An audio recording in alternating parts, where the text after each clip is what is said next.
All right, so what's up, everybody? How's everybody doing today? Make sure the audio is clean. Make sure everything is good.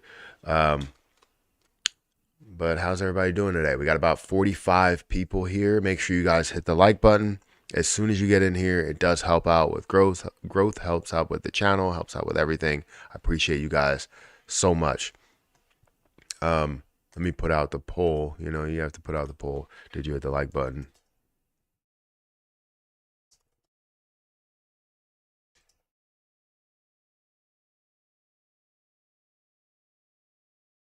So we'll put that out for the first maybe like 20 minutes, 30 minutes, something like that. I think I have a couple of meetings today, honestly, and I can't remember what those meetings are. I'd have to check my calendar. But thank you guys for being here. 53 people that are here, 16 likes. Continue to bring those likes in. Let's go through good mornings right now. Let me pull this aside. We'll start on Kick. Captain Crypto. Good morning, Matt. XLM. Is XLM a good play right now? So I'm not holding XLM, right? I haven't. Well, I've looked into it a couple of times. I mean, if you think XRP is going to move, if you are a fan of XRP, XLM is a mover with XRP. It moves like side by side simultaneously. You could see the exact same movement with them. Now, I'm not 100% sure because I haven't really looked into a lot of the detail. I can, but you know, it's a little too early for that. We're kind of saying good mornings right now, but we will jump into you know, more of what it is, and as well as the height that you can see this get to. Will it move with XRP? If XRP is moving to $1,000, is it continuing to move at the same percentage that we see XRP is moving, or will it start to cool down eventually? So we'll definitely talk about that. But good morning, Captain Crypto. Good morning, everybody that's on X right now as well, and good morning to the people that are on Twitch, as well as the 5 people watching on Rumble. If you guys, there, you know, we gained a decent amount of followers on Rumble. It wasn't a crazy amount. Like, it's not like a couple hundred, but we gained like a good 10, maybe 10 followers or something over the night. So yeah, thank you guys for following and being a part of this group over here, growing kind of organically. And you know, every day we see maybe 1 follower, 2 followers, 3 followers, stuff like that. So thank you guys for being here, as well as the people that are on YouTube. You guys have been supporters for a long time. Some people new, but you know, a lot of people that have been here for a while. So let's go ahead and get into those good mornings as well. Let me pop out this chat, and we'll take a look at what's going on here.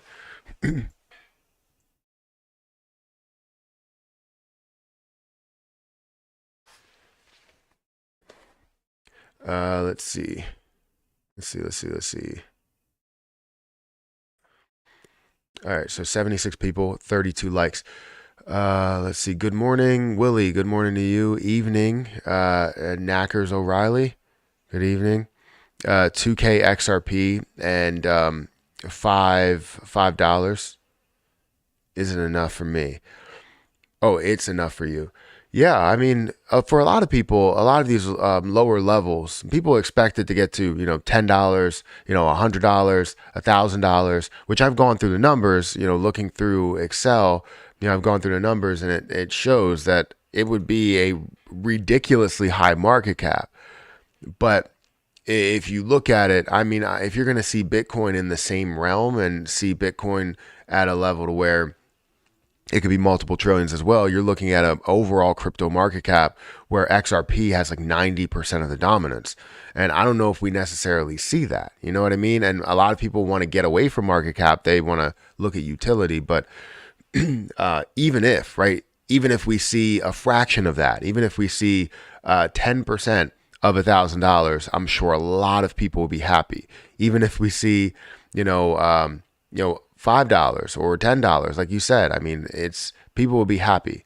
And yes, it'll be worth hundreds of billions, but people will definitely be happy. So yeah, I've gone through a lot of the numbers for XRP to see exactly where things are and how much it would be worth at some of those levels. But we can definitely go through that as well during this video, during this live stream. Hey Matt, how you doing? SO, holy crap, token is going nuts. Token 5, seen you talk about it a couple of times on X, and some other people talk about it as well. Good morning from Ireland. Hey Matt, I hope you had a good day. When you have a chance, could you look at Sol? Yeah, we can definitely look into Sol. I mean, I've been looking at Sol. It seems like every time I open my Coin Market Cap app, that's the first thing that comes up, because I have it sorted automatically from like biggest mover to lowest mover, and just to see if there's anything new. Like, I want to get a glimpse of it right away. And you could see like Sol is always like right there at the top of the list. It's always a mover, it seems like. Yo, Matthew, my bro, what's going on? How are you doing? Greetings from Austria. Well, thank you for watching. I appreciate it. Austria.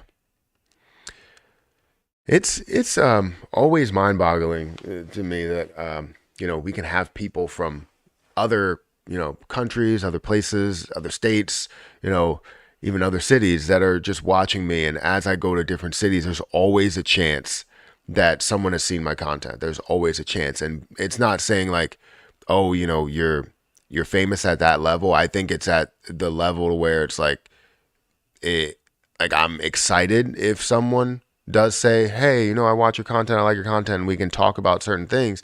But obviously, as you have people that may be a little bit more famous, right? People that, and I'm not saying that I am, but people that are at the level where it's like millions upon millions of followers, and a lot of people see them during the day, they kind of shy away from that. And I like kind of where I am. You know what I mean? So it's fantastic, guys. Thank you for being, big supporters wherever you are. I appreciate it. No, I didn't hit the like button yet, but I'm going to, Matt. I'd like to subscribe to you on all platforms, brother. Hope you have a great day. Thank you for saying that, Retro ATX. I appreciate everything you just said there. Being a subscriber on every platform, shows your support. But obviously, I know some people just don't want to be on certain platforms, or just don't want to have that many different accounts out there, especially if you're doing the same thing. I do plan on doing for Rumble. If you guys are interested in following me on Rumble, which I will put the link in the chat. If you're interested in following me on Rumble, I'm going to try and do like weekend live streams as well, just like maybe an hour on the weekend, but only on Rumble, not on YouTube. And we need to have something to where people are going there or are being there for some other reason, right? Not just the same things that I'm doing normally. Because I do wake up at 4:30 every morning. It doesn't matter if it's the weekend or if it's a weekday. I like being up. I like doing things. So why not incorporate some sort of a live stream within that, so we can do maybe even like late night live streams if we wanted to do maybe like 30 minutes to check how the market has been after my last video goes up. Because if my last video goes up at 7 and I get on here from like maybe 8:30 to 9 and just talk about what the market has done and what news is in the market, that would be great to just do that solely on Rumble. So if you guys are interested in that, let me know. I also want to, every time we have this live stream, I'm going to cut it maybe a little bit short. So if it's around 9:30 and I want to go until 10, I will stop on YouTube and stop on other platforms and just be on Rumble as well. It's kind of similar to YouTube, honestly. So I want to be able to grow that. So just in case something does happen with YouTube, I want to make sure that we have this as a backup. So if you guys want to follow me, look up Matthew Perry on YouTube. I can also put the link again in the chat, and you guys can get that. But I will pin it to the chat as well. But let me go back here, and we'll continue with the comments and stuff. XRP seems to be acting like a stable coin. What are your thoughts? If you think this is going to to places, I'll buy 100 right now. If I think this is going places, I think XRP is going places. It's not acting like a stable coin. The entire market has been holding steady, which is honestly good. Besides Jasmine Coin, I've seen what Jasmine Coin has been doing today. But the entire market has been looking, kind of steady, and we've seen it hovering around this $1.27 trillion market cap. We haven't had any type of negative news. We haven't had any type of super positive news. So we've been kind of hovering around the same thing. Sorry, I wanted to get out of this. And we're just waiting for that one thing to really propel us over that $1.3 trillion market cap. So right now, yes, you can say XRP is acting like a stable coin because everything, especially, that's in like the top 25 is really acting that same way, right? You see it kind of hovering between a certain area, a certain range. I've been holding XRP4. What's XRP4? Good morning, Matthew, again for another morning stream. I got to say, I love your morning streams. They keep me on my game when it comes to the markets, which I just, why is that in the way? Just love. It's my life at this point. I appreciate you watching. I hope that, it's not completely your life, but I do appreciate, the kind words and the fact that you love the streams and everything. It does mean a lot. 4 years XRP will reach $10 very soon. Can you touch on unlocking Escrow and what that means, or anyone? I'm a novice, to be honest, and I don't understand it. So unlocking Escrow, when it comes to what? When you talk about the escrow coins that are out there, typically you have coins that are releasing. I don't actually know how they fully release, but you have coins that are releasing in certain cryptocurrency projects, and you have a certain amount that's continuing to unlock, especially in newer coins. Like a lot of newer coins will only release a certain amount, and then they'll slowly release more as the team coins get released or as something else gets released. So depending what type of escrow you actually have, that's really what you're landing on. Now, I'm not sure what you're referring to there, whether you're referring to XRP and the amount that it has in the total versus the circulating supply, or if you're referring to something else that you're looking at. Have you got into any info on waves? I haven't. I think it's a good investment from Holland. Okay, let's start looking in here. I know we get a lot of comments, so it's like it's going to be a never ending. Just we're looking at certain things, so I'm going to go ahead and start getting into some stuff. Let's start with XRP, right? Because I feel like what we started with the thumbnail and the title and everything there. Is related to XRP. So where is XRP right now? And the conversation is really around it, right? I had a video that really was a top performing video, the last video that I posted, which was kind of a thumbnail. A lot of people wondered why on X I posted, I have only 1,787 XRP. Like why a lot of people are like, why are you posting this? Like, then get more. Like what? If you're saying I only have it, I did that for a thumbnail. That's the only reason I really did it for it. But also it was a conversation starter, and had some comments back and forth and stuff like that. But at a top performing video, I mean, it performed way better than any other video that I put out in the last 4 months at this point. It's at like 8K views in less than 24 hours, 9K views in less than 24 hours.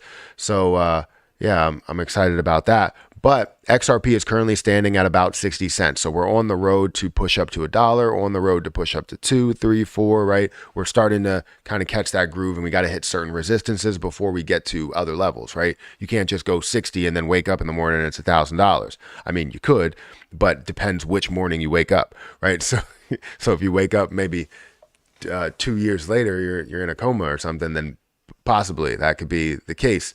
but it's not going to be something to where it goes from 60 cents up to $1,000 literally overnight. But it currently is at 60 cents. It's up about 4%. Once we see it hit this level, which is 7.05, we're going to look like it's down unless it does find a way to pick up like it did yesterday.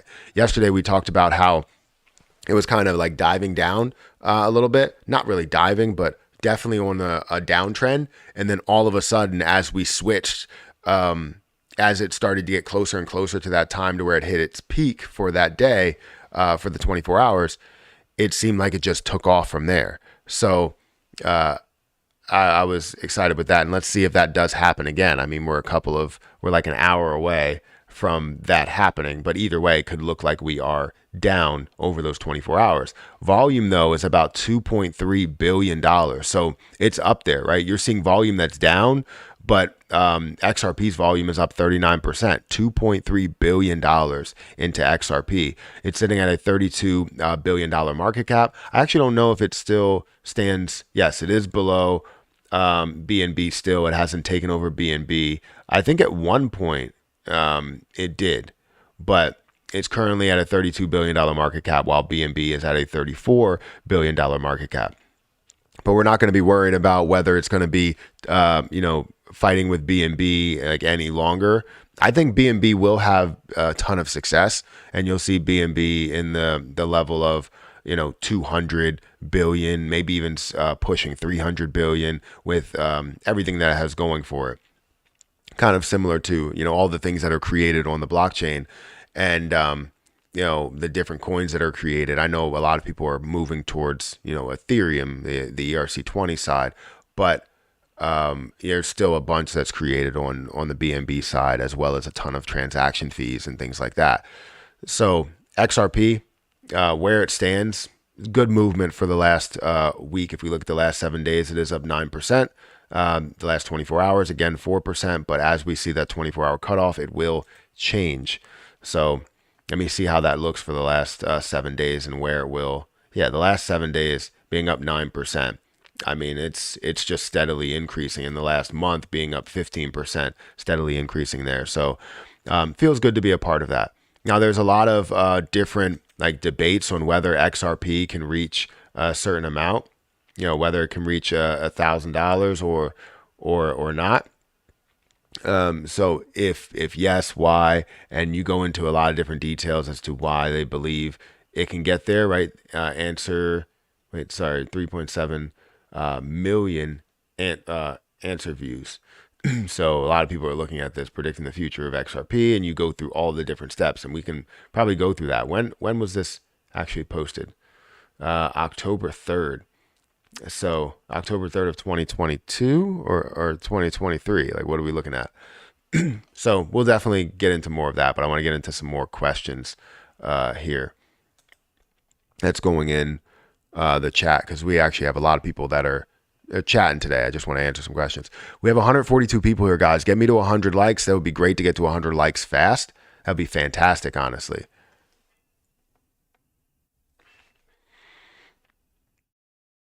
Gas fees are stupid expensive in ETH. They are, but it seems like people like to create on there and like to build on there. It's the reason why it's super expensive, because there's just a lot of use, a lot of movement, a lot of volume. That's just how that goes. And I mean, hopefully, we can get to that point where, layer 2 is kind of the go-to, and we have BLK cheaper Camo fees. Donated $2 through Super Chat. Matt, could you give me your thoughts on RNT token? Thank you for the super chat. I appreciate that. Can I give you my thoughts on RNT token? Yeah, if you're gonna send a $2 super chat, I'll take it. Let's go ahead and look at. Wait, which RNT token are we talking about? Ren? Are we talking about Rencom?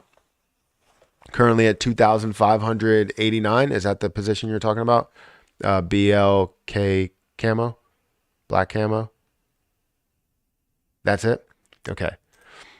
All right, so it's currently sitting at 15% gain for the day, which is great to see. You're seeing a $37.2 million market cap. The volume is up 868%. That's great to see at 229,000.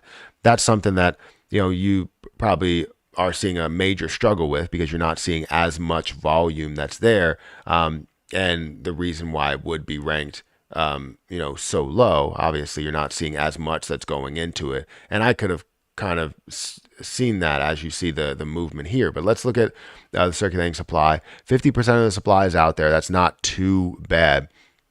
You're still looking at ability to dilute, though, 100% of what the price is. So if you see a $37 million market cap, you can potentially see a $73 million fully diluted market cap. However, if it only can get to a $37 million market cap, you're now looking at half of the price where you're at. 73 cents, not a bad price to be at. But let's look at kind of what it is a little bit. So, well, that's the live price action about it. Rencom Network is a revolutionizing the rental landscape. Interesting. We're paving the way for a seamless rental experience where you RNT, or your RNT tokens open the door to a diverse array of rental assets, from homes to vehicles to motorcycles and even construction tools. Interesting. That sounds very, very interesting. And I've always been, I was always been thinking about how how cryptocurrency would kind of enter the real estate market. But I guess, and I always thought like Ethereum would be a major transaction, based currency, right? For real estate. And we would see bigger deals that are being done because it doesn't have to go through banks, and you could do it the easiest way possible without having to get approval and go through a certain period of waiting, because you're paying hundreds of thousands of dollars or maybe even millions of dollars for a place. But this is on the other side, which is the rental side of it. I obviously would need to see a lot more. It sounds interesting, sounds like a great concept. But I don't know, when we look at the history, how much traction this has gained over lifetime. So we look at the last 7 days, it's up 5%. The last month, it is up 5% as well, kind of flat. And it's also up 5% for the year, and all history.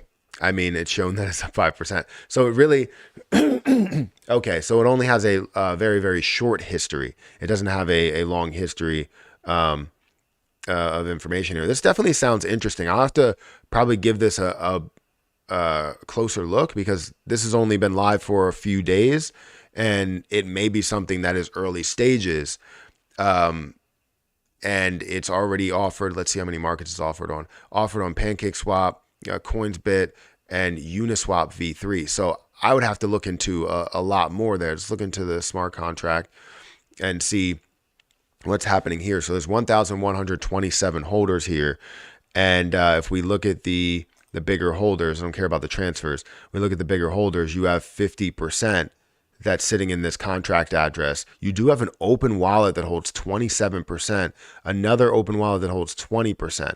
That's something that kind of doesn't sit well with me. What are those open wallets for? Why do they need 27 and 20%? And why do you need 50% here? Maybe to open it up for exchanges or something, but I don't necessarily think that exchanges need that much. So I don't know. I was definitely looking at this as more interesting until I saw that. Let's also go into maybe Token Sniffer. Let me bring up Token Sniffer, since it is something with a low market cap.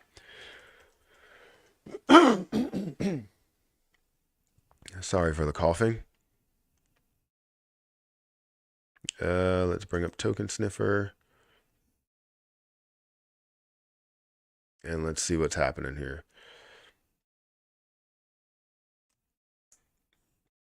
Just to show us a little bit of detail. So this is not a good score, right? To see, yes, it's not a honeypot. It doesn't have any type of fees. Ownership is not renounced, and the source does not contain an owner contract. The contract contains ownership functionality, and ownership is not renounced, which may allow the creator to or current owner to modify the contract behavior. For example, disable selling, change fees, mint new tokens. there can be a legitimate reasons for not renouncing ownership. Check within the project team for such information. Owner wallet contains less than 5%. You see 27% that the owner holds. That's not good. All other holders possess less than 5% of the circulating supply. No, you have other ones that hold 20% as well. Adequate liquidity. Adequate initial liquidity. I had no start to the liquidity or very little, but now you're looking at about 44.4, 44.5 BNB. At least 95% of liquidity is burned or locked. Less than 1%, less than 0.0%. So that's not good, right? So I would have to say, if you were looking at an investment, I wouldn't necessarily say it sounds interesting of a concept, but the way the contract is structured and the whole thing is structured, I can't say that I would be a big fan. Typically, I don't do this big of a review for a position, and if they wanted me to do a review, then they could have asked me, but or I could have asked them and they could have said something. But this has been live for 94 days. They've gone through their steps to add liquidity, but the liquidity is not locked. So what does that really mean? It doesn't really mean anything. It kind of means that they could put it in there, look to gain traction, and then get out. And that's not good. So that's what I have there. Thank you for the super chat, though. I appreciate it. Thanks, bro. I really appreciate your advice. Yeah, no problem. No problem at all. So many institutions are linked to XRP. Are linked to X. Oh, so many institutions are linked to XRP. You're right. Finally, someone using their head. Look at the tokenomics. XRP will struggle to get to $5. I don't see that. I don't see it struggling to get to $5. I see XRP as you look at the certain prices. So if I look at a $1 price point right now, would be a $54 billion market cap, right? Let me bring that back up here.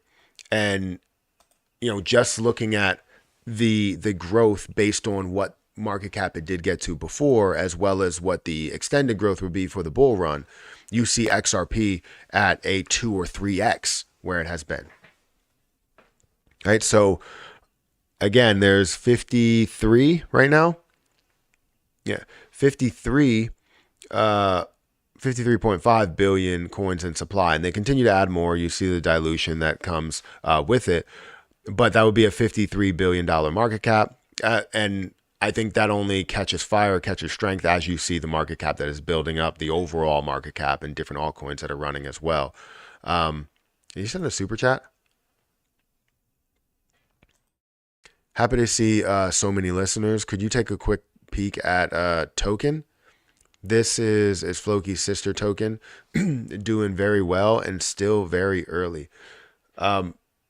Yeah, I could definitely take a look at it. Just give me a second. I don't know why it takes so long for the actual text to speech to pop up, but we'll take a look at it.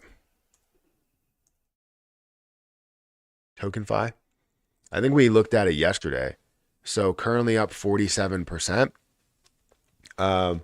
We've received reports that TokenFi withdrawals DJ are Trev suspended Market on Talk BitGet. donated $4.99 through Super Chat. Happy to see so many listeners. Could you take a quick peek at Dollar Token? This is Floki's sister token, doing very well and still very early. Well, thank you for the super chat again. But we're currently looking at TokenFi. It's at 3 cents. It does have a warning up here, which warnings are not great. We received a report or reports that TokenFi withdrawals are suspended on BitGet. So the places that it is available on, I guess, it would have been available on BitGet, but a lot of PancakeSwap, Uniswap, that's there. We're seeing how much in volume? $6.9 million worth of volume with a $28 million market cap at the current moment with 1 billion tokens that's in supply. I don't necessarily like this. There's 10 billion tokens total. But then you have 1 billion that's actually introduced. Now, this is self-reported, so it might be wrong by saying that, but typically they have it close enough. And it's usually around whatever the percentage is. So if it's like 15%, it may not be, as bad as it is, but it still is around 10% that is there. Just to kind of throw a little bit there, and also the warning that's there. We are looking at a 3-cent price, and as you said, it is still very early, but the movement has been pretty insane for the last 7 days.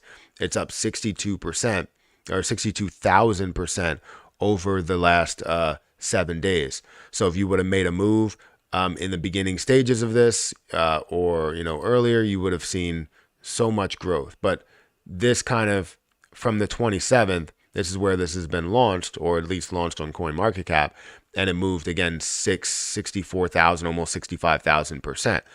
Now, at the point that I heard it, it was somewhere around this point, the end of like 2 days ago.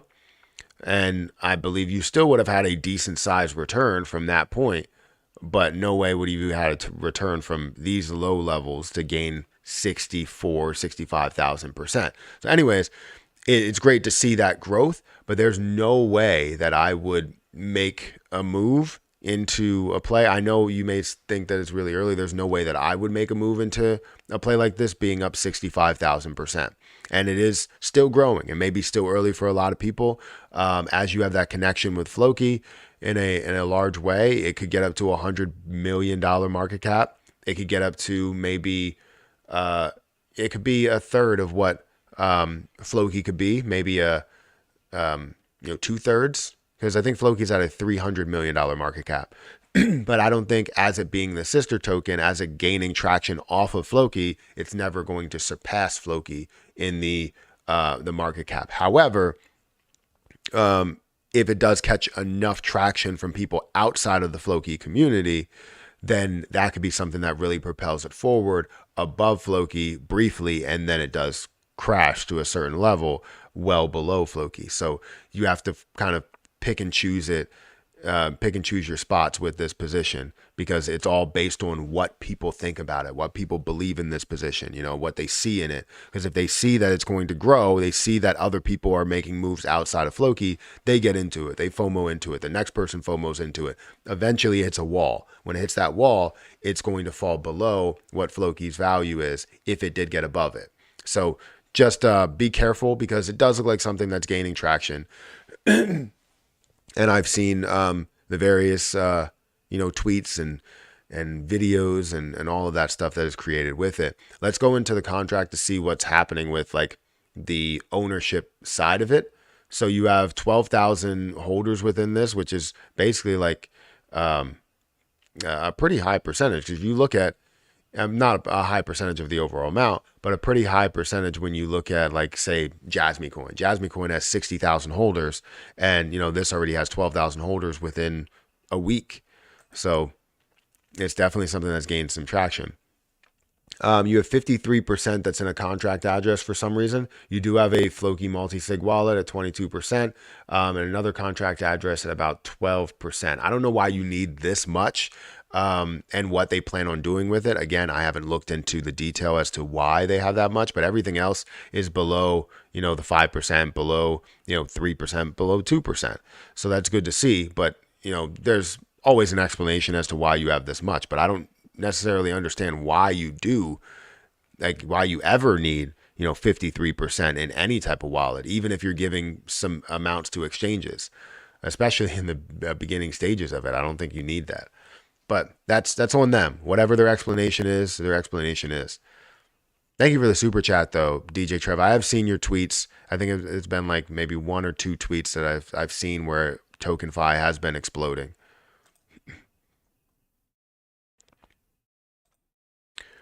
Anyways, the market cap is currently sitting about flat, still at a $1.27 trillion market cap. And Bitcoin still at the level of 34,000. Ethereum still close to the level of 1,800, above or below. We're seeing BNB that's at 224. It's either between 224 and 228. XRP that's sitting at around the 60 cent mark. which while it does show 4% up in the next 30 minutes, it'll show that it is down unless it does take off to about 61 cents. Then it'll show that it's kind of flat at that moment. So just FYI, we are seeing Solana. Somebody asked me to cover Solana. Solana's up 7%. Like if we look at the top movers, again, this is why I have everything, filtered. Couldn't think of the word filtered that way in my crypto apps, all of them. I do it by highest to lowest to see what is moving on that day. And Solana is always at the top of the list. If it's not first, it's top 5. But it's up to about $39. So it went from a level of being at like 25 or something up to $39, growing about $15 overall within this last like 30 days. So if we look at the last day, it's up 7%. The last 7 days, it's up 22%. We're also seeing the last month that's up 73% from, again, this level of $21 up to $39. Solana has been making a move, and I know a lot of people are happy with where it is going. It is seeing $1.5 billion worth of volume. It has not really seen any type of a retracement as we look at the last, month, or even if we look at the last year, right? It's broken through this point, which is a $36 level up to 39, but it hasn't seen a retracement yet, which means that even if I was interested in buying it right now and somebody asked me, hey, is it time to buy Solana? I would have to say for my safety, if I'm looking to invest into it, and for your safety, if you're looking to invest into it, you've seen no retracements. You would be looking at the pure long term of this. And if you see it pull back, it's because you invested in at not a high point. Well, I guess a high point for this low point. We've seen this move quite a bit, and you are technically one of the FOMOers if you decide to buy into the position. But if you hold on to it for the long term, or you expect to hold on to it for the long term, it doesn't hurt to purchase it, because I believe this can go a lot further.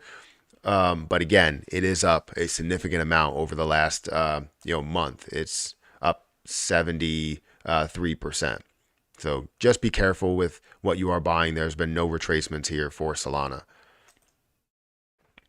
All right, let's look at what people are saying, because I'm way behind on things. Thank you for the super chats this morning. I appreciate it. Solana is killing it. Absolutely. Let's see what people are saying on. There's 8 people that are watching on Rumble.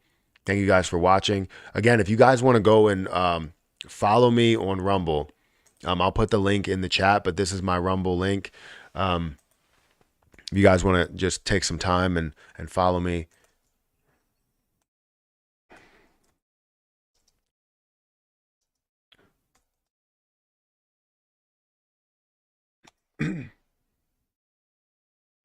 The road to 150 subscribers, or 150 followers. So go ahead and follow me there. I'm going to take this and end this poll. Thank you for the 148 voters that said, either yes or no if they hit the like button or not. So thank you guys.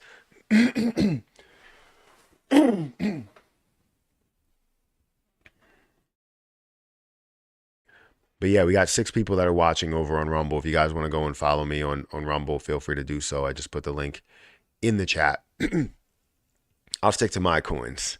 Yeah, whatever you think is the best coin, go ahead and do that. Agreed, Johnny. I think ICP is actually the best crypto. I don't know if I think ICP is the best cryptocurrency project. Matt, please check your computer. The Freedom Coin price now. Check your computer. What about Freedom Coin? I don't know if I was able to see that on here. What's the percentage that it's doing? Because it's Freedom Coin. Okay, so I mean, if I don't really want to go into this position because it is a lower position, I can give you like a quick rundown of it outside of looking at it. But I don't want them to snippet anything because it is a lower market cap position, and any type of publicity does help in a way. Yeah, I think the one thing they have going for them is the 99% of the supply that is out there. It is 10 trillion, but 99% of the supply that is out there, it doesn't like it has a ton of traction, or a ton of places. It does have a good amount of places to buy it actually. MEXC, BitGet, all of that, Gate.io. So I'm surprised that you're not seeing more volume there, and it's probably because I don't know how long this has been around. So it looks like it's been there since 2018, and we've seen some major movement. Like we've seen a really, really high price, but right now it doesn't look like it's performing at all. From the beginning, since the beginning in 2018, it is up 134%. But honestly, for something that was created back then, it should be up a hell of a lot more than 134% over that time frame. Which honestly, if you've gone through the markets, right? So say if you put your money into this position, if you've gone through the markets, you would probably be up, how many years was that? 2018 to 2023. So we were looking at 5 years. You'd probably be up about 50%, 60% over that time. I mean, if you compound it, maybe a little bit more, but this would be something that's higher. So typically, if you did put your money in there, you would end up making a decent amount with 134%. But in cryptocurrency, I feel like that's a low amount if you look at 2018 until now, right? So I'll go with that. I'm going to duplicate this and put this over here. Hey, and maybe I'll reach out to them and see if they want any type of a review on their project. I mean, it's since 2018, so they've been around for a while.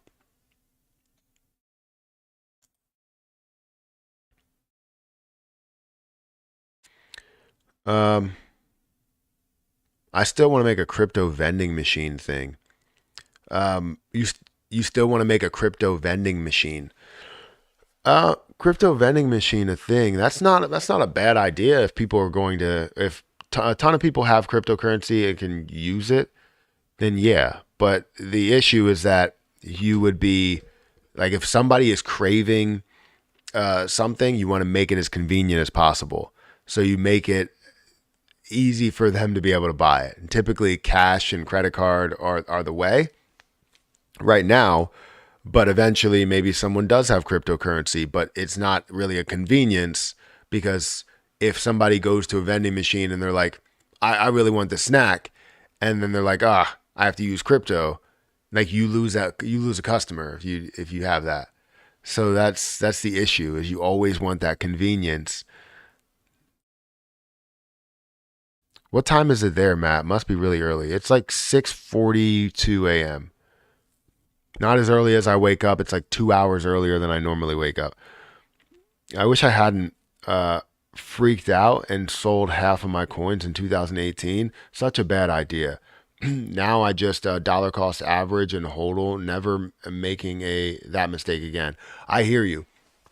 If I was lucky enough to invest earlier, than 2018, if I was lucky enough to, buy into some of these positions, I understand that Bitcoin has shown how far it can go, like early on, because in 2000, when I was in college, it was like 2013, 2014, or 2013 to 2015, right? When I was going to Thaddeus Stevens College, technical college, for my associate's degree, I got, basically someone brought to my attention that Bitcoin was a thing, and they were like, yeah, this is great. And I was like, I'm used to traditional investing. Like I'm not gonna sit there and do that. And even traditional investing was kind of a stretch because I day traded, right? But if I put money into a lot of cryptocurrency projects as the years went on, man, what they would be worth now. I don't even know, honestly, if I would hold on to it as I see some of those prices that get hit, but I know that I would still have the same mindset to keep it for the future, right? Because if I have Bitcoin and I have a bunch of Bitcoin, I've always been that way, to where I invest in something and leave some in for the future, for what it could be. And if it ends up going to something absolutely massive, I know I have something on my hands, and I know I will always keep something in there, right? So even if I had, let's say, 100 Bitcoin or something like that, which honestly would be insane right now, but even if I had 100 Bitcoin or 1,000 Bitcoin, I would have made moves to keep 100 or keep 50 in the end, right? Keep 10 in the end, and I would have a decent amount.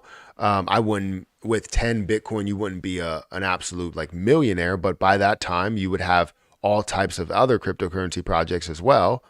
So I don't know. I haven't touched my wallet since 2014. So you're making a lot of money. Lord, $100 or $200.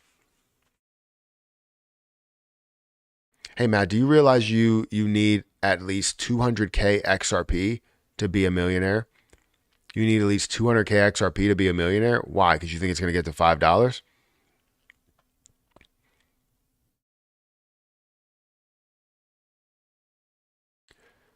Let me see if we gained any more.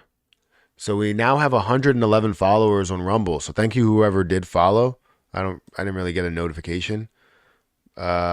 Always here. Thank you for following. Joyce Stove Dov. Thank you for following. Joey Rez. Thank you for following as well. Well, that was 7 hours ago. But I appreciate it. I do. I don't know if we have like a dashboard that we can go to. Because typically there's like a dashboard. What does doc chat mean? I don't know what that means. I guess it, oh, okay. The chat gets like docked like a boat. Got it. Good morning, Perp 85. Thank you for watching. And Captain Crypto asked about XLM. Does anybody have XLM as well? I want to see how that has moved in comparison with XRP, which is basically the same manner, right? It should be. So let me bring up a comparison, XRP. And you're going to see the similar movement within the position. So you have Stellar here that's currently at 12 cents. It's up 2.6%. And we're seeing $175 million worth of volume into it, 75% up in volume there. And you could see the movement and how similar they do flow together. XRP being the orange one and XLM being the blue one. You can look at the market caps and obviously what the market caps are worth and how they are flowing as well, even with the amount, because you're looking at 50 billion XLM versus the 100 billion XRP. And you're still seeing about 50, instead of seeing 53% like XRP, you're looking at 55 or 56% for XLM and how that does get introduced. I don't really know the release, like what's the structure of the release of coins. Yes, I have XLM. It moves with XRP. Do you have both? Do you have more money into one or the other? Do you have more money into XRP? I had XLM in the beginning stages of buying crypto for me. I had XLM because I saw it on Coinbase and I was like, this looks like an opportunity. It's at a low price and I should buy it. I didn't hold it for a long time, obviously, because I still don't have it. But at that point, they had lower, they had a lower supply.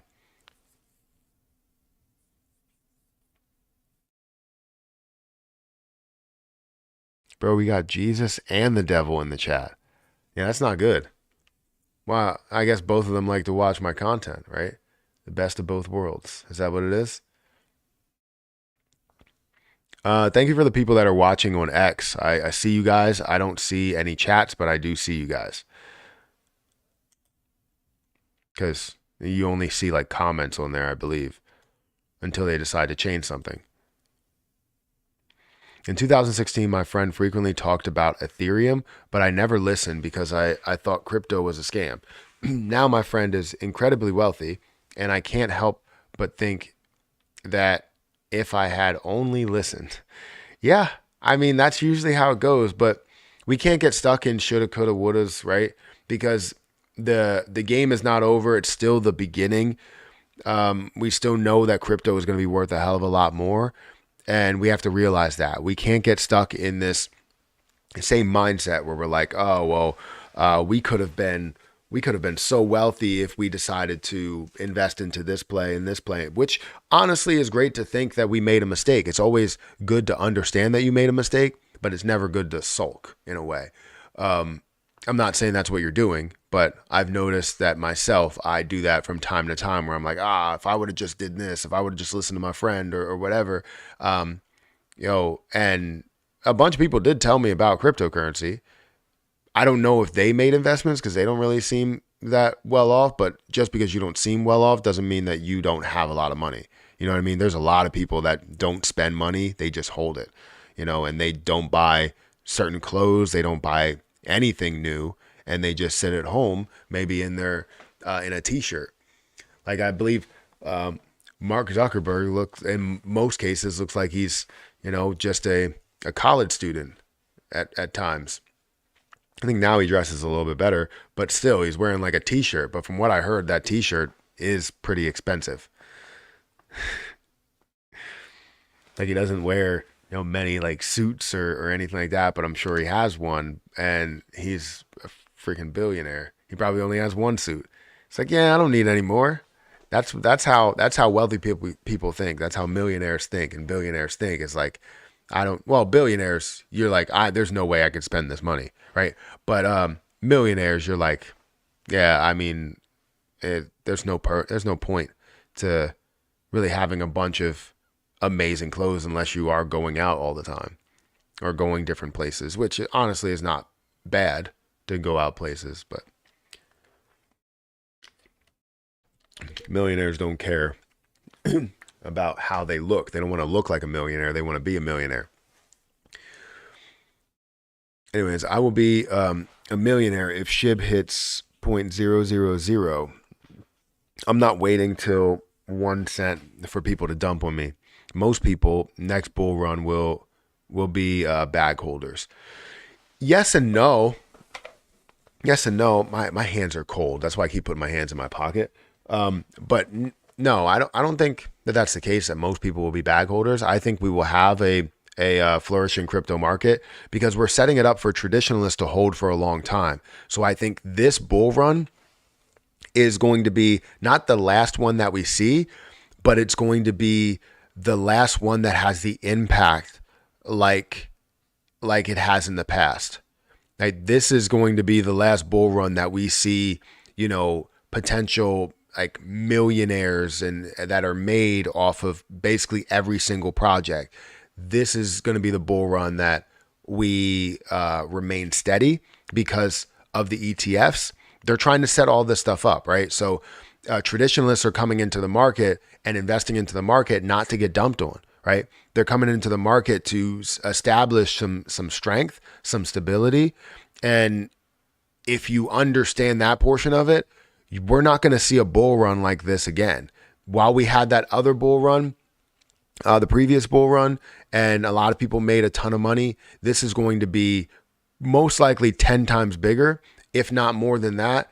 And then we're going to see it stabilize. And when it does stabilize, a lot of people are going to miss out, just like they did with the stock market, just like they did with a lot of, different technology sectors or the internet and everything there, right? You're not going to see that level of gains ever again. You only get maybe 1 or 2 chances at this. And this is that second chance that we get at turning this into multiple millions of dollars, maybe even billions of dollars.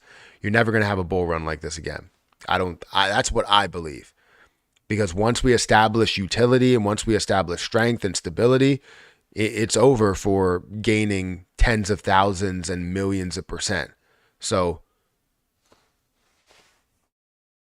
I think this is, if you're looking at it from an ETF standpoint, we are super early, definitely a good time to be in crypto. Better investment, Casper or Caspa? I like Caspa. I haven't looked into Casper that much, but I have seen it. I seen it yesterday. I was gonna pick it for my giveaway that I did, and I didn't pick it. I ended up just scrolling back up and picking Bitcoin. But yeah, I was looking at that for a position. I've never like compared the two. Maybe we should. Totally agree with this last cycle to make life-changing gains. Yeah, I I've seen that as I started to look more and more into it, and you see the ETFs, you see the push for ETFs, you see the push for regulatory clarity, you see the push for exchanges to be held accountable, you see the push for all these things that we've seen in the past, right?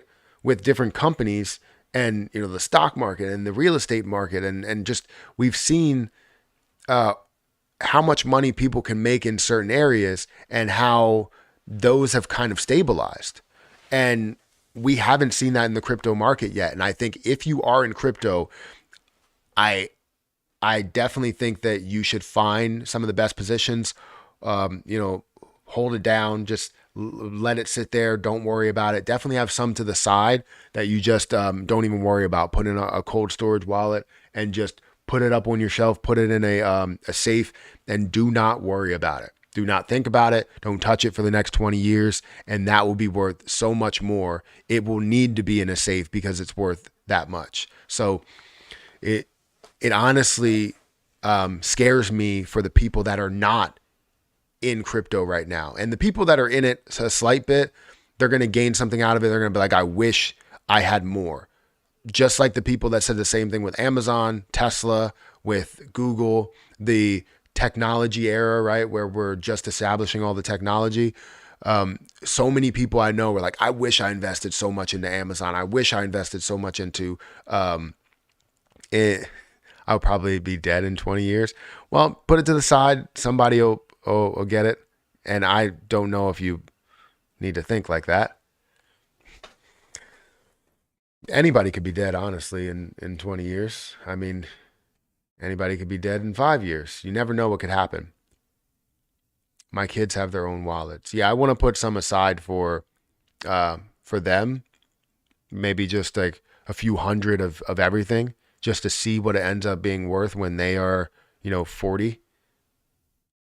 And maybe it's worth a hell of a lot, and they become wealthy and they're well off because of it.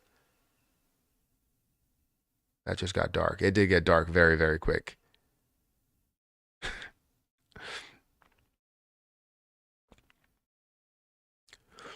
Um, what do you think about owning 20K XRP? It's fantastic. I mean, what is that, like $10,000? It's fantastic of owning 20K XRP. It gives yourself a better chance of, profiting off of that investment. If you're owning it now and you are currently at your cost basis or above your cost basis, that's fantastic. You can take out your position. You can take out your overall investment that you put in there at a certain point or maybe you could just keep it in there for a long time and profit in the end. But I always like taking my initial investment. It makes me feel better about holding the position.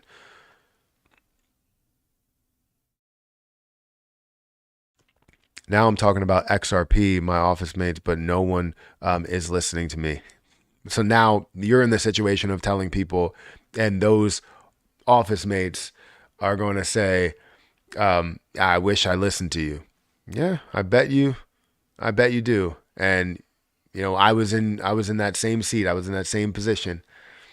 So you get the luxury of being on the other side of that this time. So that's good. You could die tonight or in a few seconds from now. No one knows a day or hour. That's true. Do you think that's something that does scare me because I always want to be here to support my family? But I think if anything, I just want to see them be able to grow up and support themselves, and then I'd be cool with. I wouldn't be cool with leaving this world, but then I'd be okay with leaving the world. I don't want to leave the world while they are still in need of support. You know what I mean? So once they get to that point where they are not in need of support, that'll be okay for me to go? Obviously, I don't want to, but I'm just saying. Do you think ETH gas fees are too high, or will it become an issue if they aren't lowered in the future just because of the price of ETH will go up significantly? So do I think ETH gas fees are too high? I mean, ETH layer one, yes, absolutely. But as we move towards layer two, you start to get to lower fees and you have the faster transactions, but we're still not there yet. And overall, ETH, we're still not there yet. But a lot of projects are moving to that layer two. I mean, they're launching layer one, but then they're shifting to layer two just because it's an option that creates maybe a little hype, but then also makes it cheaper to an extent.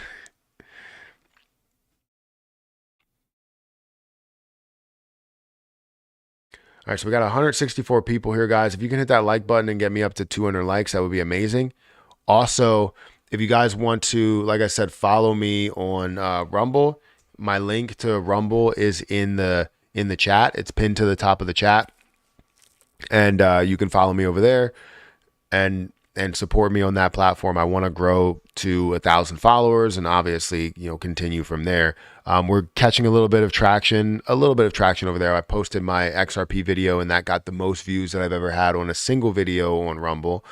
Besides my live streams got like 500 or so views, but I want to be able to see it jump up to, levels of like 1,000 views and 2,000 views and, 3,000 and all of that.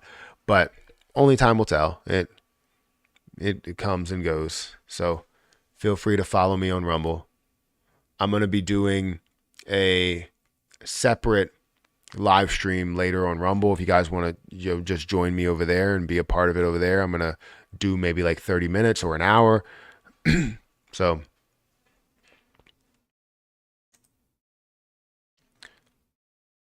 I do want to look at the overall market, see if things have changed.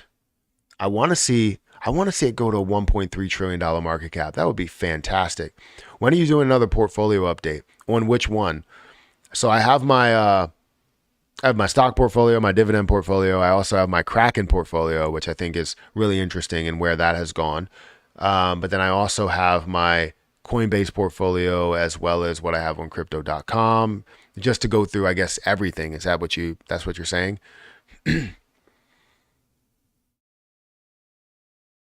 I can definitely find the time to do that. I think it's just difficult in this time frame.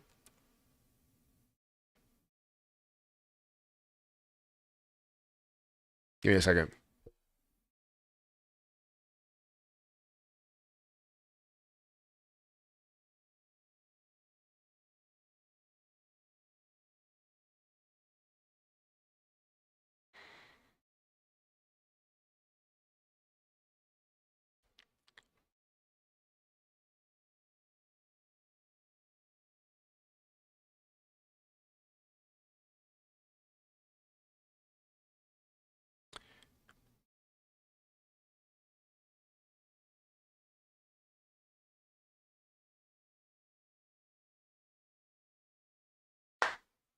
All right.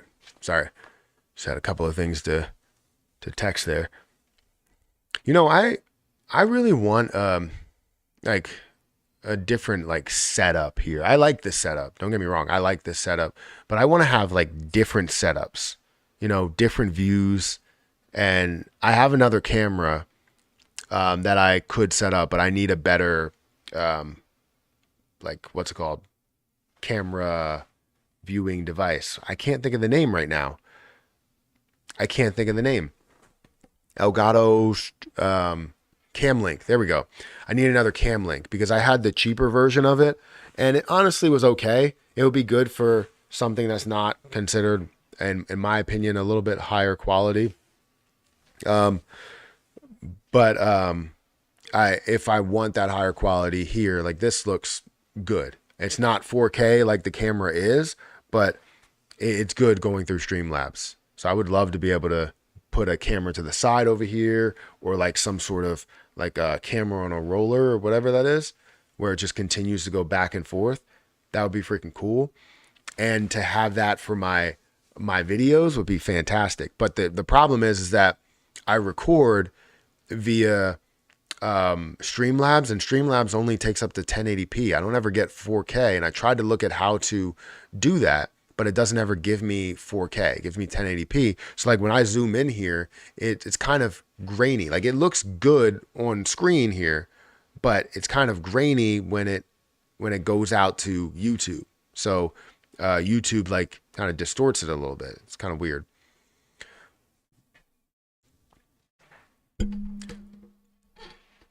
If you gain 1 million followers, which platform would you use as a main streaming platform?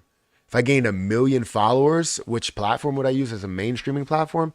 I definitely say YouTube is my main streaming platform. It's been what I've used to, but I would tell you that I would like to explore different options because Rumble has its own crowd, has its own people that want to be there. But if they wanted to exclusively like sign me to a deal like YouTube or Rumble or something like that, then whatever the offer is, I would obviously want to go with posting a lot of the clips on one of the most popular channels. But if they wanted to offer me something bigger over at Rumble, and obviously I would take it as a person that understands business and finance and all that stuff. Yeah, I'd probably go that route, whatever offers me an exclusive deal. But if I can take some of the clips and throw those on like YouTube or something, then that's fantastic. But Rumble also has clips. So I just like having the people that only prefer Rumble. Some people said, they were like, yeah, I'm glad you're on Rumble because I never had I don't like YouTube and I only like Rumble. I'm like, okay, well, then you're the crowd that I wanted to reach. You are that crowd, but obviously I want to be able to gain some of the followers and attention over here as well as being over on YouTube. But I like multi-streaming. So that's why I'm streaming on basically every single platform. I would love to stream on TikTok as well, but TikTok doesn't allow me to stream through my OBS. So I'm like, okay, whatever. They don't give me a stream key or anything. At the end of the day, I just wanted everybody to do well in crypto and set themselves up. Absolutely. That's my one goal on this, channel and doing all this is to teach people. Obviously to pay my bills, but also to teach people about investing, teach people about crypto, and teach people about day trading and dividend investing and different things that I know that kind of got me to this point. I love to be able to do that, as well as like credit card stuff, like the things that I've gained with credit cards. Like I have a ton of different credit cards. Like today, sneak peek, I'm talking about the Citi Double Cash card. I don't know if you guys have this card, but I'm going to be talking about this on my credit card channel. If you guys want to go and follow it, just click the, there should be a link down in the description, but I'm not 100% sure.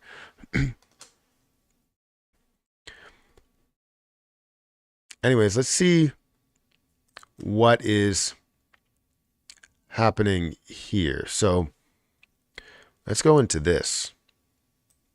All right, so this is basically a question like, can XRP reach $1,000 USD? If yes, why? Predicting the future of prices of cryptocurrencies, including XRP, Ripple, is highly speculative and subject to a wide range of factors that can influence its value. While it's not possible for me or anyone else to provide a definitive answer about whether XRP can reach $1,000 USD or any specific price, I can offer some insights into factors that can impact cryptocurrency prices. Market sentiment. Cryptocurrency prices are often influenced by market sentiment, news, and social media trends. I don't want to know about that. I want to know like why you believe that's going to be the case. Adoption and use cases. Yes. Regulatory environment, technological developments, market supply and demand. Absolutely. And speculation. It is important to note that cryptocurrency markets are highly volatile, and the prices and experience rapid fluctuations in both directions. Investing in cryptocurrencies carries significant risk, and it's crucial to conduct thorough research and consider your own risk tolerance before making any investment decisions. As for whether XRP can reach $1,000 specifically, I would require a substantial increase in demand and positive developments within the Ripple ecosystem. However, such a price prediction should be taken with caution, as it is speculative and uncertain. It's always advisable to consult financial experts and do your own research before making any investment decision. So while this has had so many upvotes and so much that they've written, they've said so much and said so little at the same time. Like, that's no one will ever answer like what the price will be. Sorry, my voice is going out. That's what happens. No one will ever answer what the price will be, where they believe it will go. They'll always lead with like consult an expert, while you didn't answer the question at all. It's like, will it reach it? And you're like, well, it depends. I don't want that. Nobody wants that answer. I can make a better article than that. Yeah, it's not. Well, this isn't an article. This is more of, or maybe they did package it into an article. But yeah, I mean, that's just something to protect yourself. I think the guy who wrote that used AI. You might be right. That sounds just like ChatGPT. Like they pasted it in ChatGPT and that's what came up. Matter of fact, that's exactly what I'm going to do. I'm going to go to ChatGPT and I'm going to paste it in there.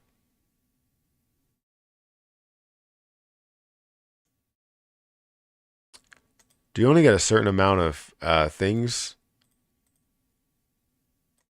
for ChatGPT?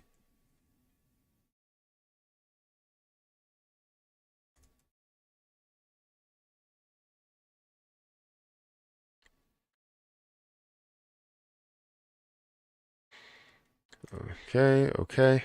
Let's see. Can XRP reach $1,000 USD? If yes, why?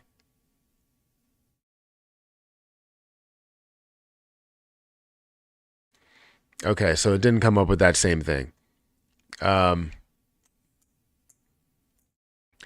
Basically just said, I don't have the ability to predict the future and can't provide real time information. As my knowledge, it only goes up until January 2022.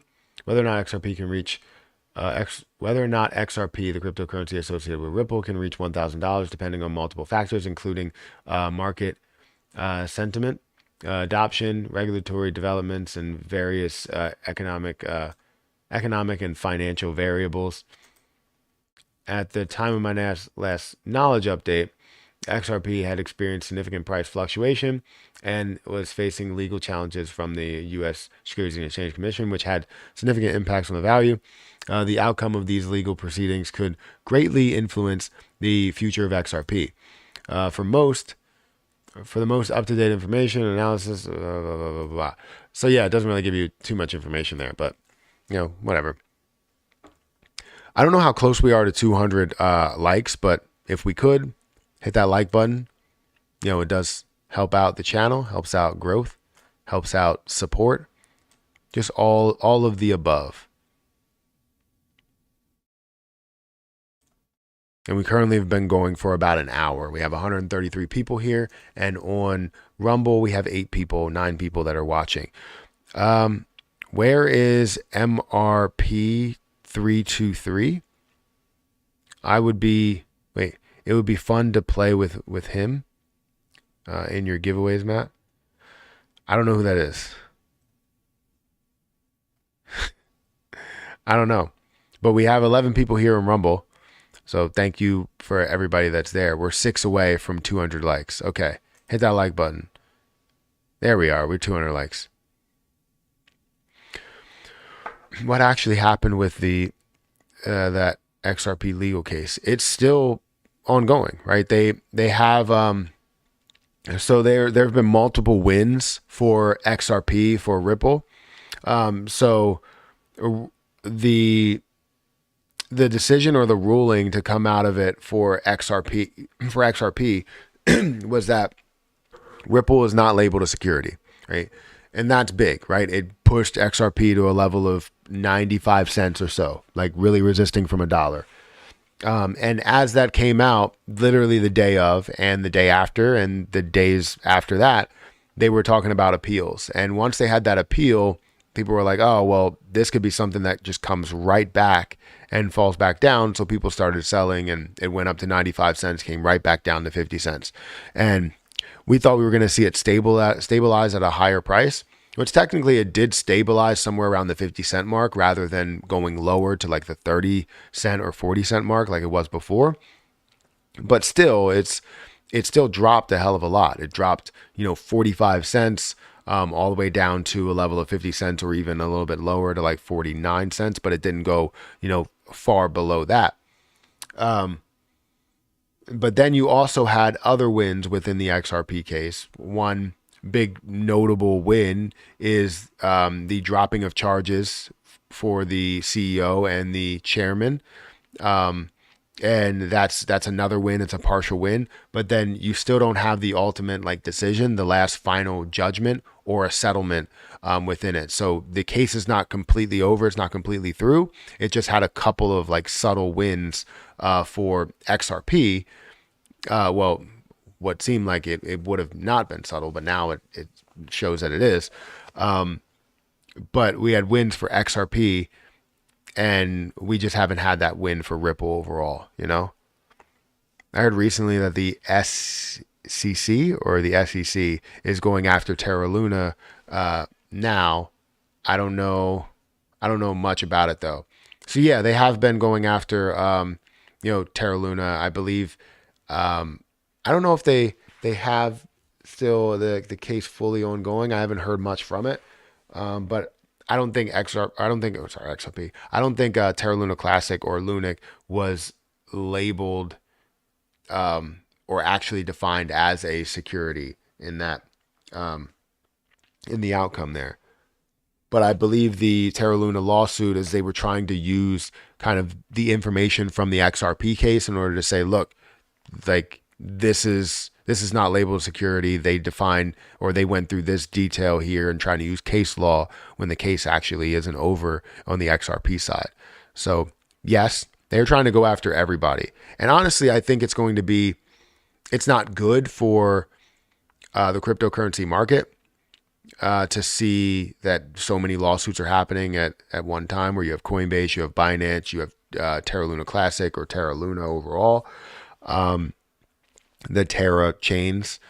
And then, you also have what's going on again with XRP. It's just a lot of different things. And then even Kraken and the lawsuit that they had, as well as Gemini, and, it's just a bunch of different stuff. So once you see that kind of hit its end or reach its peak, then we'll start to see that decline of what the SEC is doing to attack crypto and more of like how we can sustain crypto. And I think we're seeing that with the ETFs and the approvals of ETFs or potential approvals. SEC corrupt FTX under their nose was allowed to flourish. What? They don't want to see us win. They never want to see us win. If we have too much money, then we don't work as much. And if we don't work as much in society right now where AI is not fully implemented, they lose. Businesses lose. So like if we all pitched the best way to become financially free, work for yourself, and never have to have an employee within your company, or never have to work for somebody again, technically you still would, but never have to really work for somebody again. It takes you away from the workforce. It takes you away from the assembly line. It takes you away from, the front lines of different places, different things. And that's not what society needs right now, is everybody to be working from home and making money off the internet, because you need people that are doctors and lawyers and honestly, you don't really need any more lawyers, but you need people that are like doctors and cops and firefighters and assembly line workers, and you need people within these, like, not only front line and serve our community type jobs and careers. You also need people that are working for a manufacturing business that does not have AI implemented. That's why they're always pushing, that assembly line aspect, that join the workforce aspect in schools, instead of like, hey, start your own business. You only think about, even in colleges, honestly, it's not about starting your own business. People think about starting their own business based on what they hear, what they see, but it's not about you starting your own business. It's about you joining the workforce somehow, some way. I disagree, but majority of the world may agree with that. Yes. Tell me why you disagree. Can't just disagree and not give any information. Or are you talking about somebody else? You're talking to somebody else. Also, FBS is donating money to some politicians.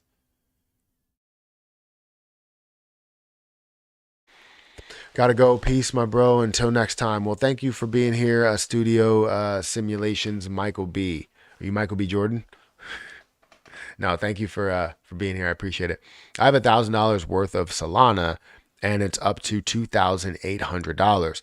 Would you take profit and put it into a different project? So for me, if I have $1,000 into a play, and I'm not telling you have to do this that way, but I would take my initial investment plus a little bit of profit. Right? That's me. I typically would, once you're up a certain amount, yes, you have the ability to grow a lot more, and you could see it flourish and get to a 3x if you want to.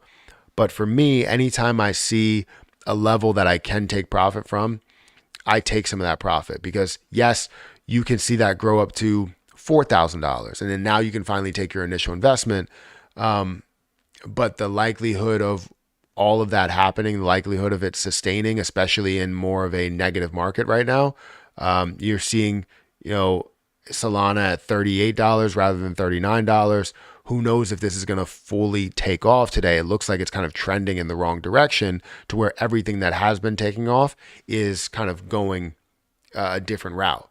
So for me, if I gain, a good 1,000, $1,400, or I gain my initial investment or double my investment, I would take my initial investment and maybe even a little bit of profit, just to kind of secure that profit. And then everything else that's left over is profit. So for you having $1,000 worth, it turned to 2,800 here, up to $40. In order for it to get to 6,000, it would need to get to $80. But you could still see it, grow a lot further. You could still see it grow to, $45 worth of a price, and be able to profit a little bit more. But that's the issue, is that selling is the hardest part. Selling, whether people say getting into investment is the hardest part or finding the investment is the hardest part, no. You can find the investment all you want. Any investment you can make money off of. It's when are you going to decide to sell, and are you going to be happy with that sell when you do make it, right? So it's up to you. When I do it, I take my initial investment, and if, let's say I did make, it doesn't matter what the position is, I'm not even looking at the potential afterwards.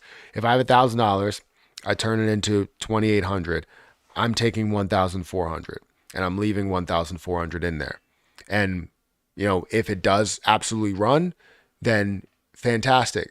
If it pulls back, then now you can technically take that $400 that you have as profit and throw it back into Solana and potentially get up to the same amount that you just had, right? So it all depends on, really what happens, but you set yourself up for success either way.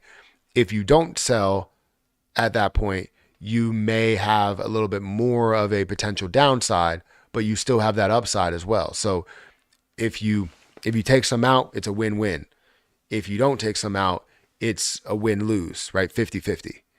So it's up to you.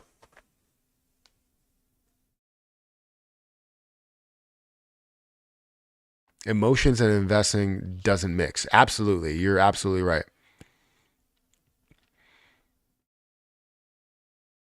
It's all about controlling your own wealth, and that's why they don't want. Well, yeah, that's a way of doing it.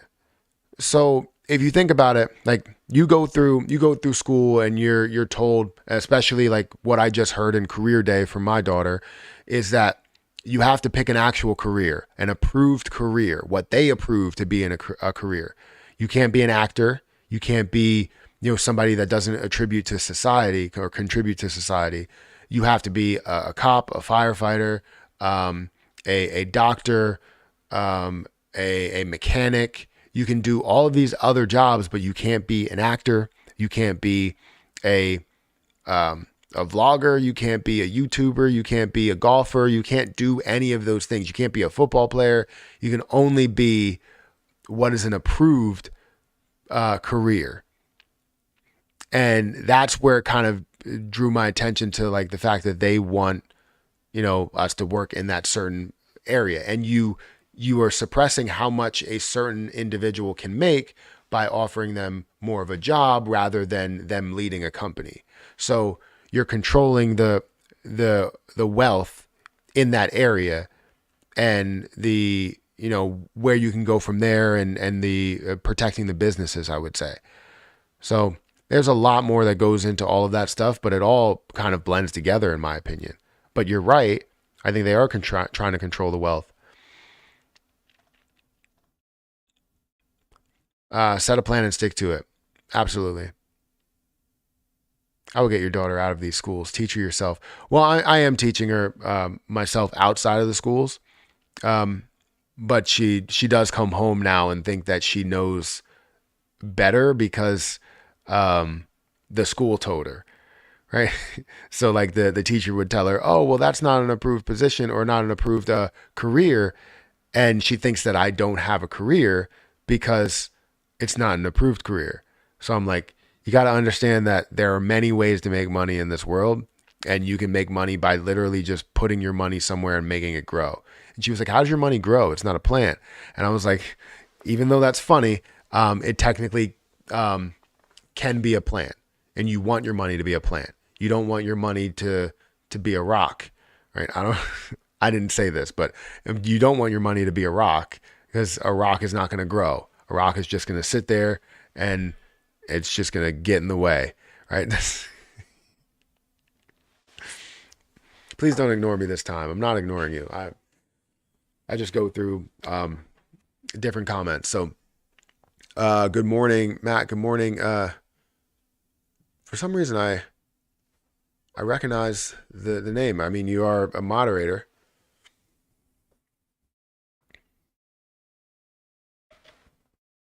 Is it Dewan? Is that how I say it? Dewan? Have you been here in a while, or is this? Have you? I don't know. I haven't seen you here in quite a bit of time. Maybe you're just getting a notification, and you just ignore me like that. I didn't. I'm going into it. I'm trying to figure out who my moderator is. Moderators have been a part of this channel and supporting this channel for a long time. So I'm trying to figure out.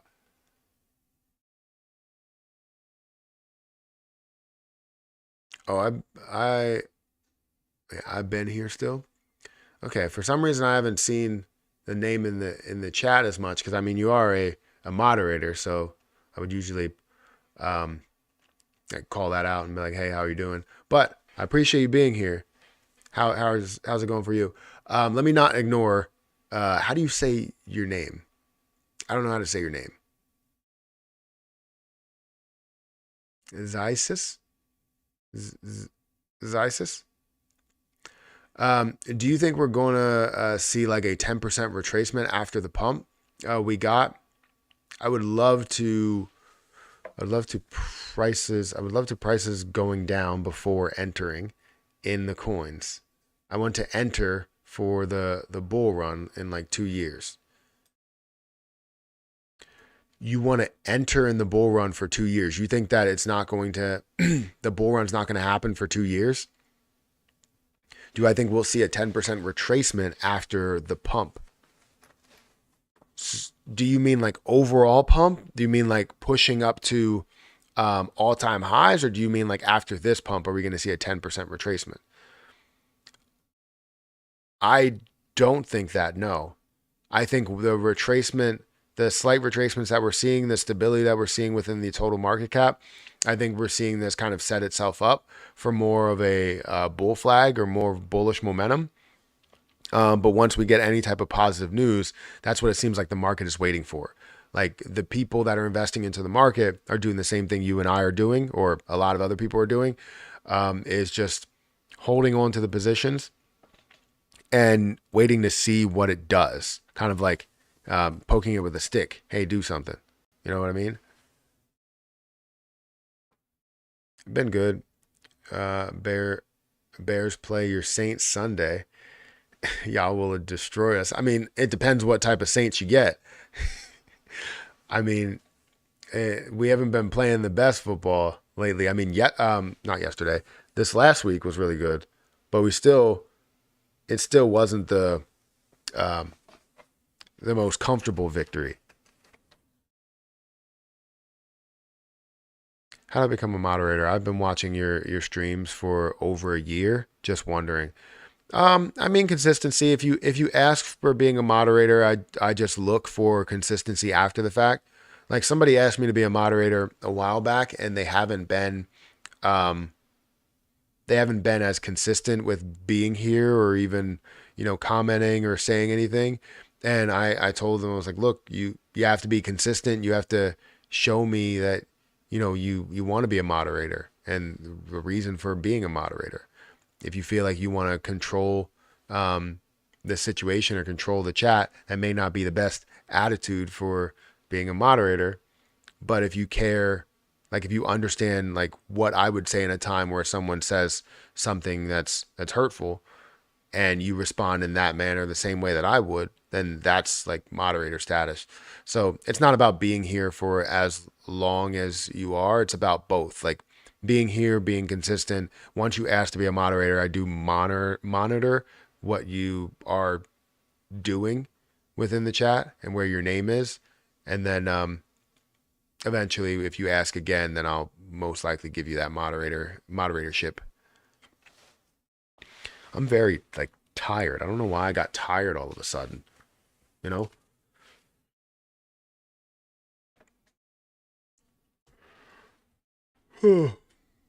It's 7:32.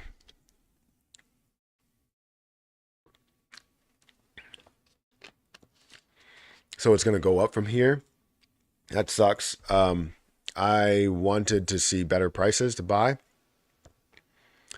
Did you have any caffeine this morning? I don't have any caffeine. I don't ever get any caffeine. I think I get some through like energy drinks, but I don't usually drink that in the morning.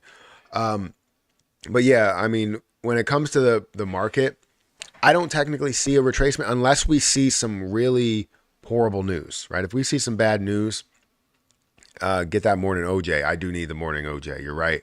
I'll probably go and get that in like 2 seconds. When it comes to the markets overall, unless we see some bad news, right, that comes out of like maybe the SEC deciding to sue somebody else, or some negativity that comes out of different cases that are happening right now, or an exchange that collapses, or a cryptocurrency project that collapses, something like that, then we will see things that fully pull back. But right now, where we're seeing the entire market, it looks like it's kind of leveling out and stabilizing in a way, right? So if we look at how the market has been trending for market cap wise, we can see how it has been kind of stabilizing and literally on an uptrend from this 800, why does it keep going down? $800 billion market cap all the way up to where we are, even at a $1.29 trillion market cap, coming back down to about a $1 trillion market cap, and now settling at this 1.29. We've been hovering within this little area. I mean, I wish I could do a little bit longer of a time frame, but not as long as all history. So we've been kind of hovering here between this area, even though we've been steadily increasing for the last year. We've been hovering here between the, I guess, you know what? Not even looking at that, right? 700 or $800 billion market cap for the time being, here to here. Boom, boom, boom, boom, boom. We've been hovering in between this little channel that's right here, and I expect us to, break out. While we've already seen these lows, I expect us to break out.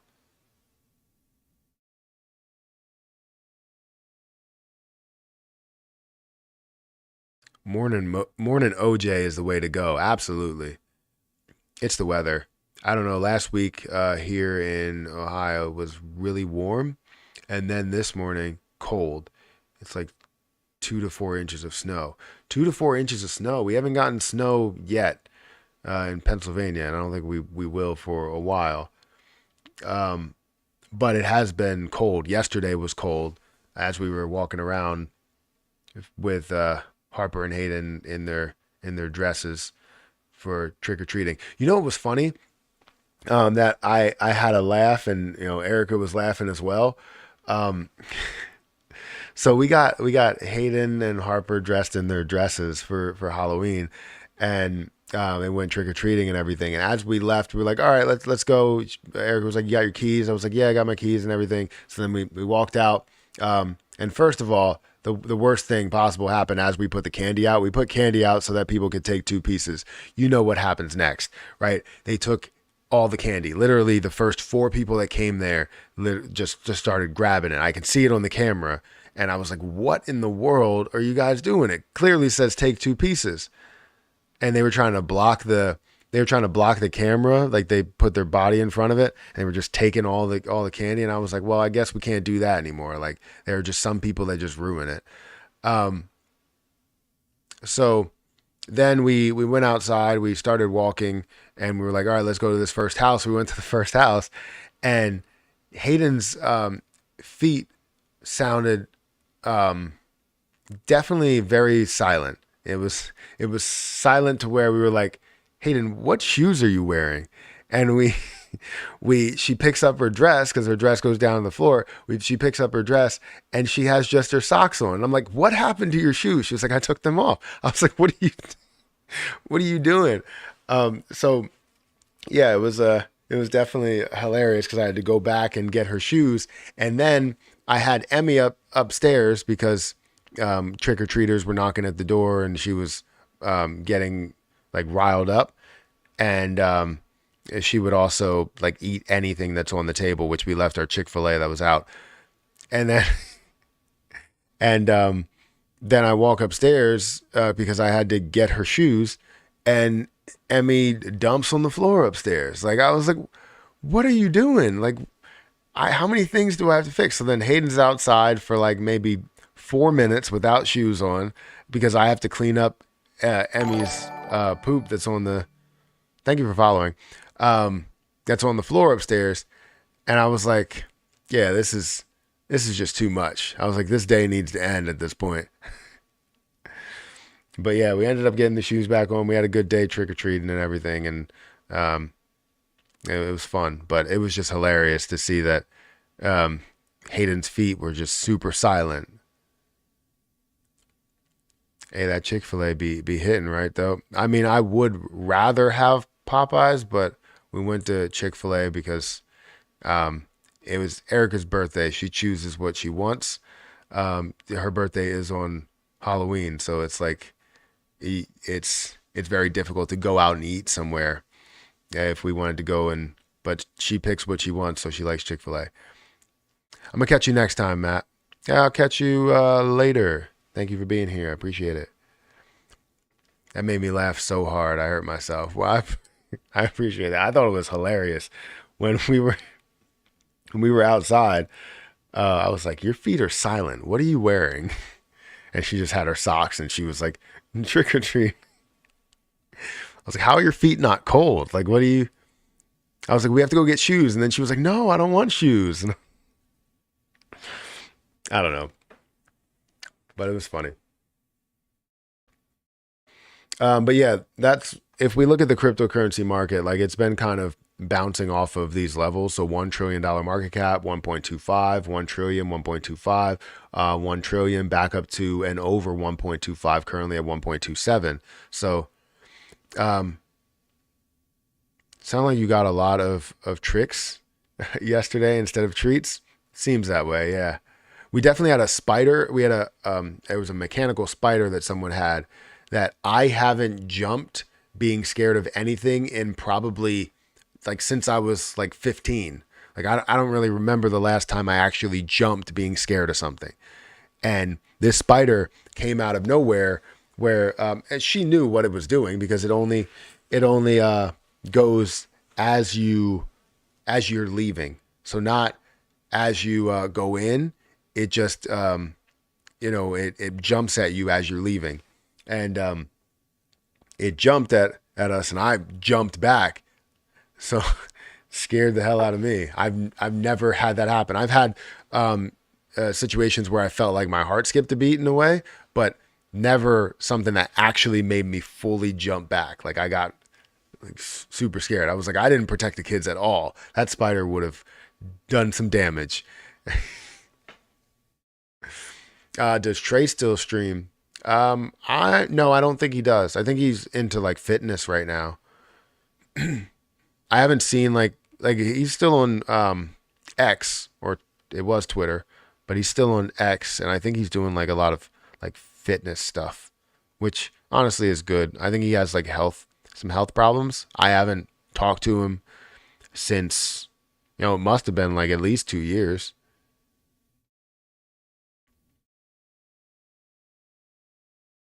No, it was in fact that you said you would rather have Popeyes. That made me crack up. Then Chick-fil-A? Really?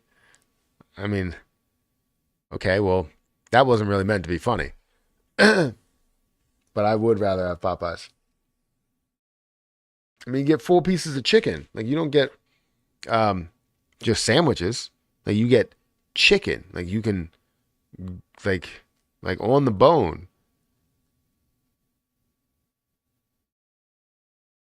Oh, no, Popeyes is bomb. Okay. That's why that's why I didn't know what you were saying, honestly. But we have 151 people here. I appreciate it. I appreciate you guys being here and hitting the like button and the super chats and all of that stuff. You can tell that I'm kind of tired. 100 Popeyes is amazing. I very much agree with that. AMC looking juicy, should be crazy. Lead up to the earnings report. Yeah, I'm gonna try and I need to try and stream that. I don't know if I'll stream it on here. I mean, I might as well.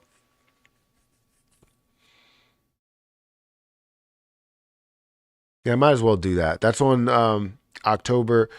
Alexa, when is the AMC? Or Jesus, I don't even know what I'm saying. Alexa, stop. Alexa, when is the AMC Entertainment earnings report? I think it's at 3 o'clock, right? AMC Entertainment Holdings is estimated to report its quarterly financial results on Wednesday, November 8th. This estimated date could be revised by future company announcements. November 8th, after hours. Okay. I thought it was November 8th. We're currently standing at 7 viewers over on Rumble. I appreciate you guys for watching, for being here, for supporting me. Twitch, there's 3 people over there. How you doing? Combo. Sorry. Combo Johan. Thank you for being here. First time chatter, first time viewer. Thank you. I appreciate it.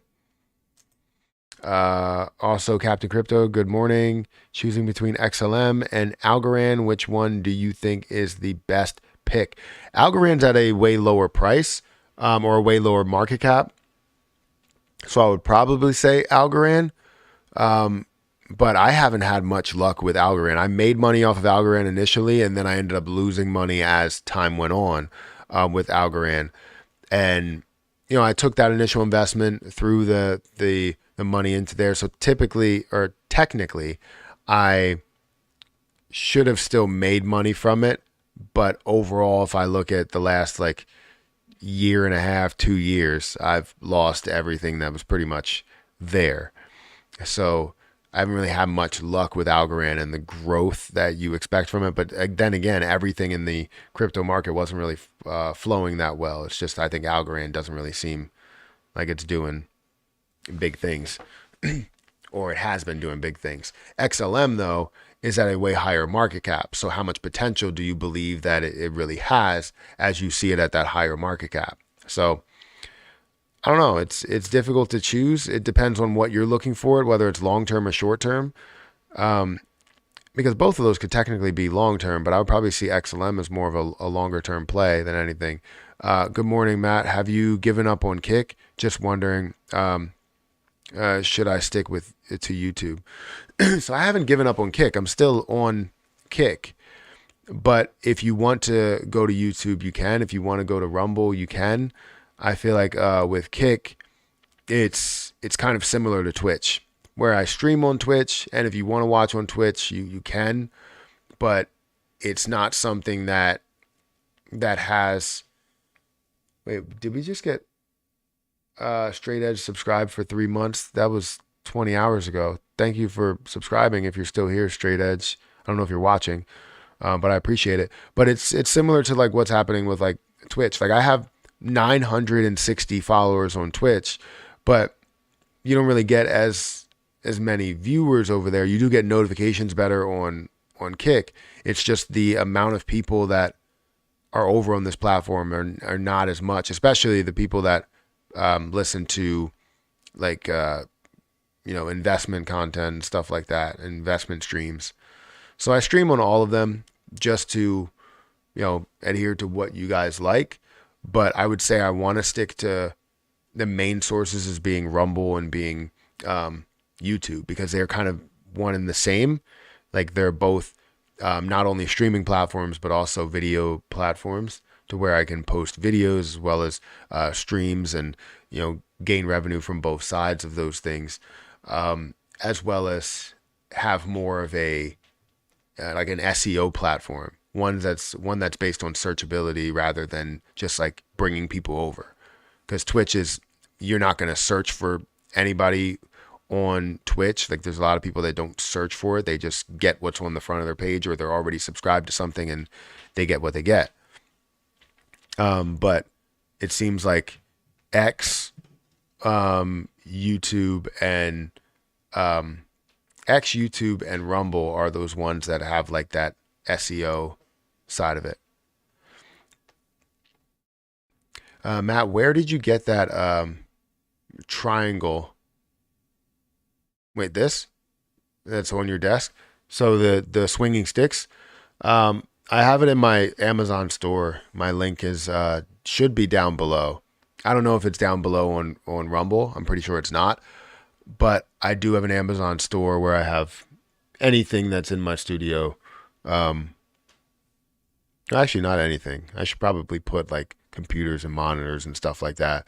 I haven't really updated a lot of it in a while. But yeah, this is on Amazon. It's a replica, and I like it. It's distracting. Love your style of delivery. Well, thank you.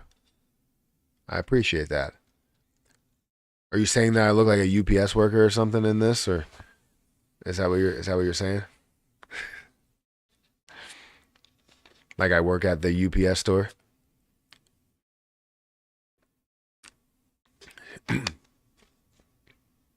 Will Celsius Company have an effect on Algorand? So what happened with the two there? Like how are the two like really intertwined? Because that's something that I'm not aware of. Yeah, it's a nice profit. Everything is cyclical, just like crypto.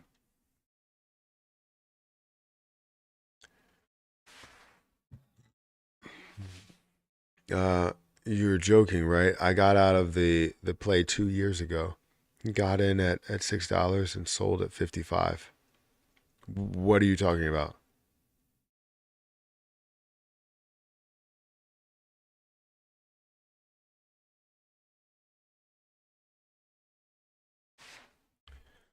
Let me see something. There's a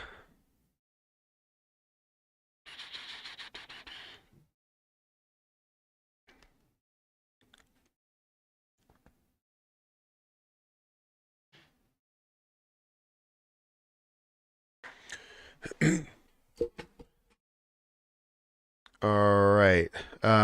Please check the above comment regarding the paid promotion for promising new crypto projects on BSC. Would love to get pricing and get you on board. See the above comment for uh, if you have any type of thing that you want to bring to me, anything that you want to bring to me as like a promotion, or if it's going to be a review, you have to either reach out to me on Twitter or X, or I will eventually provide an email where you guys can reach out to me if you have anything you want me to either promote or review when it comes to a crypto project, or if it's a company and you want me to do some sort of a promotion and go through the different checks and balances and all that stuff of that, maybe exchange or company or something. So feel free to hit me up on Twitter at the moment until we get the official like email that's down in the description. But I would honestly love to partner with crypto.com if they could swing that. We've been seeing a retracement for years and want to see wealth to the moon and beyond. I would agree. I would agree so much. XRP can reach $50. It's officially Christmas season now. I mean, to some people, right? Some people, they just skip Thanksgiving. Yes, they eat and all that, but they throw up their lights and they're excited. I want to put better lights up this year. We always have like okay lights. They're never like, wow, that house is amazing type of lights. I want to do like grab some PVC piping from Lowe's or Home Depot or something and do like a kind of like a thing where you go over the driveway and like wrap it in lights, and then at night you'll see the lights all shining, and it'll be nice like that. That's what I want to do, and have the cars drive underneath it and sit underneath it and everything there. Obviously it'll be in the way and we'll have to walk through the cars in order to get I just stopped that. We'll have to walk through the cars in order to take the trash out and all of that stuff. We'll have to leave some space, but it would be fun. It would be fun to have. Halloween was literally yesterday, and Christmas stuff was out last week. Yeah, yeah, we've seen that.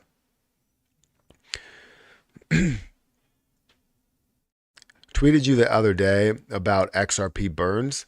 Heard the SEC may have Ripple burn XRP in escrow as a part of the settlement. Thoughts on this? I mean, that would be amazing if that's the case, because if that does happen, which I haven't read anything of that nature, and we'll have to look into that. But I think, let me see. Give me a second. Let me write this down so I don't forget.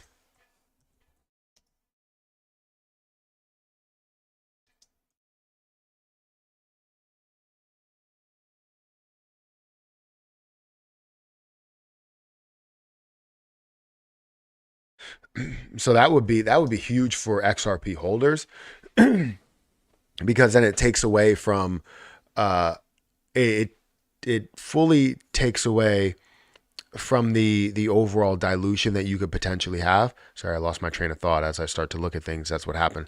So that's why I always look away. Anytime I like try and think of something, I'm looking away, because I don't want to distract myself with either reading something or reading someone's like facial features or whatever, their facial reaction, whatever it is. But anyways, I think it takes away from the dilution that you could have. And that's good, right? Because then now we don't have to worry about whether it gets fully diluted and what it could be worth as it is fully diluted, because we know that dilution happens slowly but surely. However, it's not 100% confirmed that will be the case. But if it does end up happening, that would be huge for XRP, and then opens up the door for a lot higher prices than what people predict. in my opinion. Um, but yeah, I didn't see that tweet. I've been getting a lot of notifications for tweets that I'm tagged in and stuff, and it I just scroll through all of the tweets and all of the conversations. Halloween was I read that $10,000 long term all in on XRP or ETH or 5 and 5 split.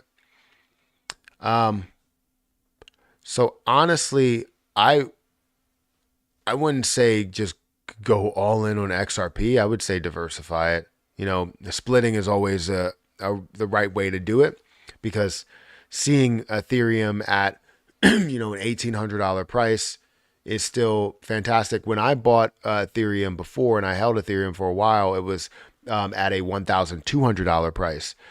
So it went from $1,200 up to about $2,000, and I was like, all right, well, you know what? I'm gonna take that because I technically needed to. But I wanted to hold it for even longer because I know Ethereum can go a lot further in the long term. So at $1,800 price is nothing for what Ethereum will be and how far it will go, as well as you know what what XRP will be. So you don't want to kind of just put all your eggs in one basket. You want to diversify a little bit.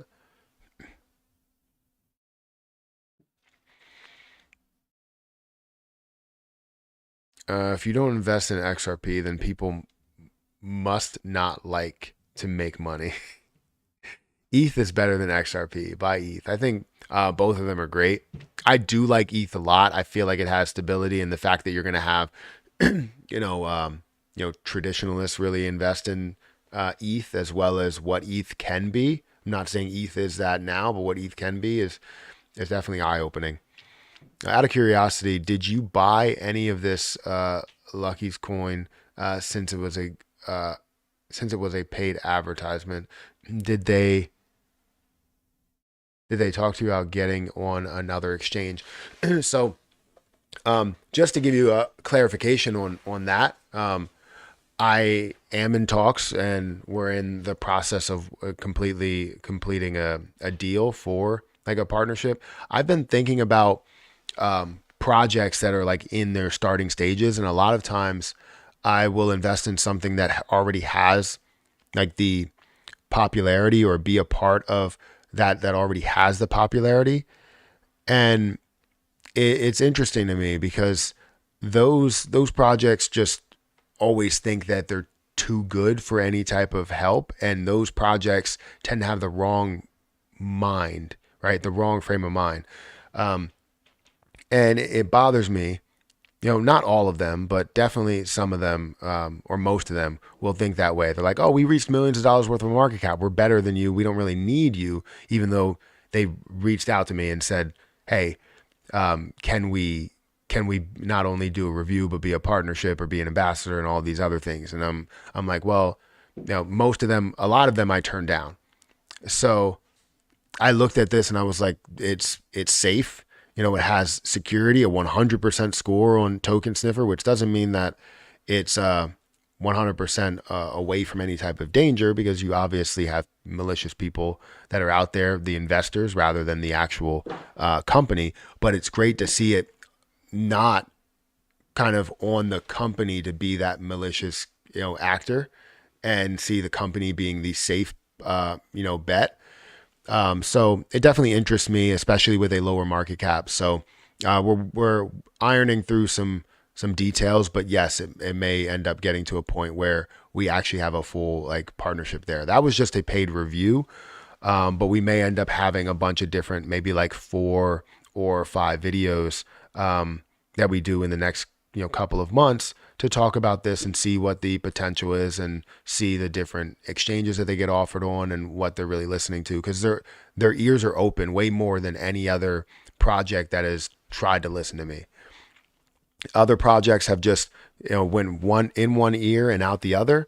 This one, it seems like it's actually sitting in there. And if you have any suggestions, let's definitely talk about it. Let's sit down and have a discussion on what we can do moving forward. I don't really understand 100% how to fully set up a cryptocurrency project and, build upon a cryptocurrency project when it comes to like building the website and, you know, getting it launched in certain areas, whether it's coin market cap or anything like that. But I understand where the popularity comes from. And that's where I want to kind of focus on. So it seems like we are going to be ironing out some sort of deal there rather than me, purchasing. It's more about holding and getting some from them, as well as just the promotional side of it. So being a person that does believe in it and show that I do believe in it. So we'll update you further as we go along.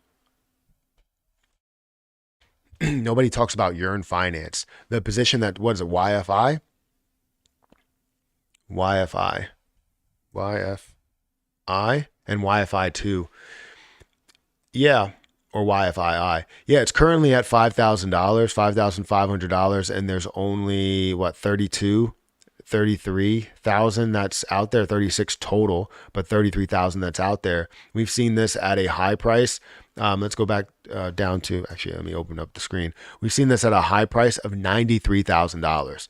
So yeah, nobody, like, there's not nobody. A lot of people do talk about it, but it's such a high risk to throw it into something that's worth $5,000. But then again, what are the chances that it ends up going back up to 26,000, 30,000, 50,000, right? That's something that you can make a hell of a lot on, but how much liquidity does it also have? So it's available for trade on Coinbase, Binance, a lot of other platforms that you have here, the bigger platforms. So you have that liquidity. And again, the all-time low was $739. The all-time high was $93,435. So where was it? If we look at the last year, this is kind of where it has bounced, is the $5,000 mark. If we look at all history throughout this time period, it hasn't really dropped that far below, I guess, the 5,000 mark.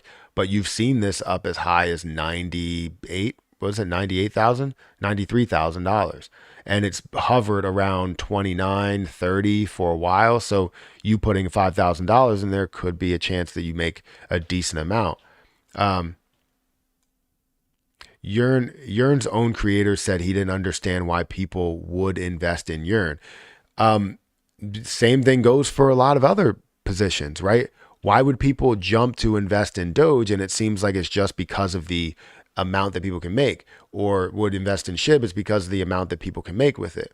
So they see the same thing here where it's at its lowest point, and you could potentially see a lot, but you would be risking $5,000 to see what this can end up being. You buy one, turns out to be something big, and that's only if you have you have $5,000 of free cash.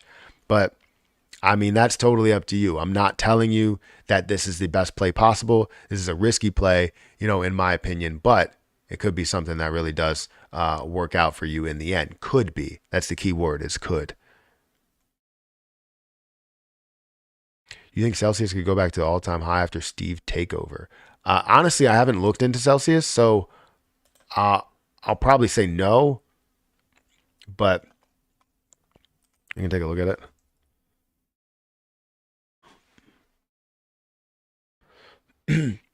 So currently sitting at 23 cents with $54 million market cap.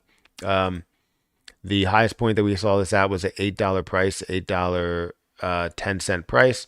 But we're seeing $1 million that's flowing through it. So not really much money that's definitely flowing through that. Even with the dilution, I still think no.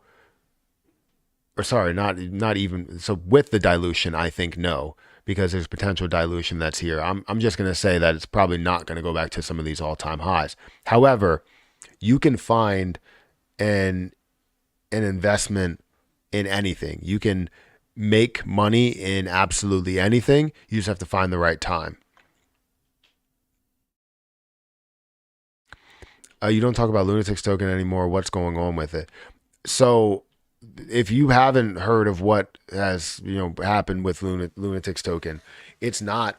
It's technically taken over, and people are looking to kind of bring it back. And I still have everything that I've owned, but they took the wrong route, the wrong approach. And I said a while ago in a video that I made, I can't remember what the title was, but but it was referring to it. So addressing that situation, I gave them plenty of suggestions. I gave them all of my cards. I put everything out on the table. Also told them when I didn't agree with something, and they kind of completely ignored that and said, "Look, we know what we're doing. We are the ones that got ourselves here." When in fact, the only reason that they did grow in the pre-market, or sorry, not pre-market, when they did grow in the pre-sale was because of, as I was live streaming and doing all that stuff that was there. So it was because of that, and majority of the people that were in the beginning were because of that. They saw the gains that were there, and it was like 8,000 people. They gave up a huge opportunity. It's honestly disappointing because the opportunity was that they could have been so much bigger than where they were. Any project would kill for 8,000 holders in their project in the beginning stages of it. Any project, huge amount of potential, huge amount of Luna that they were burning, and they decided to stop burning Terra Luna Classic, focus on themselves, pay themselves, and do all this stuff. While they showed transparency, that transparency died very, very quickly, and honestly just pissed me off because I was just like, why are we trying to launch? Why are we trying to launch on so many other positions? Why are we trying to launch on so many other areas and not focus on what you were here for, right? Do you still stake your Lunatics? No, it's all in my wallet, all in my Binance Smart Chain side.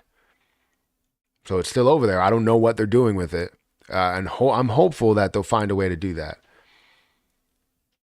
I'm hopeful that they'll find a way to rebuild it back up, revamp it, because it still does have, I think, a decent amount of holders within it. It's just like a lot of people did, give up on it. And I don't want to be that person that sells on anybody. So I just hold on to the position, and anybody that wants to sell, obviously, I'm still holding as a larger holder while everybody else really gave up, honestly.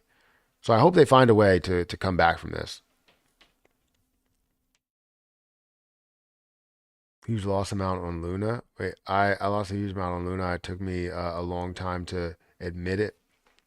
Never coming back, but we move on to better things. You think that Terra Luna Classic's never coming back, and you're moving on to better things. So this is why during, whenever I talk about positions, and even during the rise where Terra Luna Classic was running up to certain levels, I always let people know that when you invest into a play and you see things that are running a hell of a lot, or let's say you don't invest into it and you see things that are running a hell of a lot, you don't want to FOMO into a play. FOMOing into a play is the best way to start losing money right from the start, right? It's not great. I've been there plenty of times where I thought, hey, I was going to miss out on this opportunity, get into the play, and it ends up collapsing on me, right? And I learned my lesson. Anytime I see a push in a position and I see, let's say, Terra Luna Classic running up and it's up, 70,000% from the low. Yeah, throughout that whole process, I'm sitting here taking profit while people are, selling some as time goes on. Or sorry, they're buying some as time goes on. I'm selling some as time goes on because I invested at the lowest point. Does that mean that you can't find opportunity within the middle? No, you can find opportunity within the middle. And you just have to find the right time to sell it, and don't think that what you hold, it's not going to have any fluctuation, because it will. You have to admit when you have losses, because once you admit it, once you say it out loud, you learn from it. You learn what you did wrong in that situation, and it's not buying the position, it's buying the position where you bought it.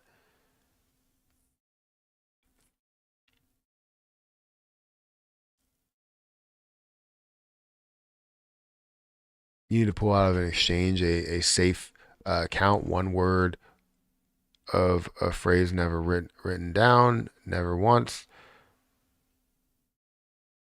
Only way to be rich in 3 years from now. You might need to wait 6 to cash out. I hope someone brings it back. It was very good at the start. You bring so much light to the project. I hope it shines again. I agree. I think the the build of it, everything about it really just worked. And then it all started to go downhill and I questioned it as soon as they stopped burning. Right? Because it was just not something that was supporting Terra Luna Classic. It was more about the survival of the project. And well, actually, I questioned it before that. So as soon as we saw that, so when they stopped burning, there was an instance. I literally just lost my train of thought with Lunatics token, but where was it? Oh, as soon as they shifted the taxes, so when they shift the taxes, and it went from a 1% that was coming out of the position. So when they burned their own position, when they shifted that and tried to kind of push it towards, stability and LP, that's where I noticed where I was like, this is not going to work. Like this doesn't seem like the right setup if they're going to keep changing things. And I questioned it. I said, look, are you going to keep doing this? And they were like, if we need to pull some of the taxes to support LP, we will. And it's like, that's not how you create something organic, right? If you're going to do that, then you're not creating it organically. You're just you're throwing money where it's not supposed to go. So if you're not burning your own project, like you had something set for burning your own project, that's creating stability. It's creating a strength in LP instead of you adding it to LP. I don't understand. And then when we looked at it, or I looked at it, I would say, is all of this going to LP? I don't know. I don't. So it's just so many, uncertainties, so many things that I didn't know about and a lot of other people didn't know about. And it's like when you're on the outside looking in and you give your suggestion and they don't really go with what you've said and it's been proven to have popularity, it's like, what can you do? I can't do anything about it. So there's just a lot of things that when you see teams that have a lot of people, and especially, somebody in the leadership role that may be not the best with understanding maybe popularity or caring, that's where it kind of sucks. And, you don't see the best gains, you don't see the best situations.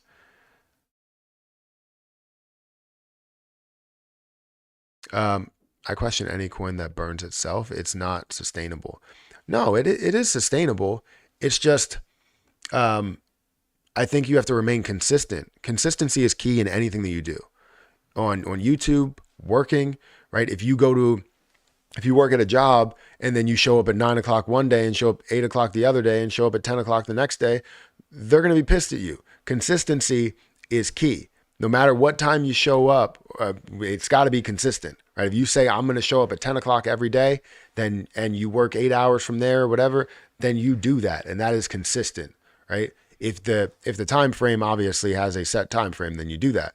But if you keep showing up at different times, that's inconsistency.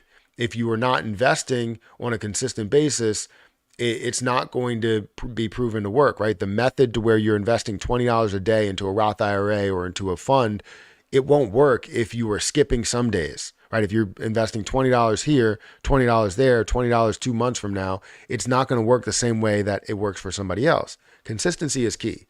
And if you stop burning, then you will not have that success. That's the way that I look at it. If you burn all your tokens, you end up with nothing. That's not true. So if you burn all your tokens, so let's just say you burned all your tokens without any popularity. You're right. Absolutely. You burn all of your tokens just because you burn all of them doesn't mean that it brings a higher price on.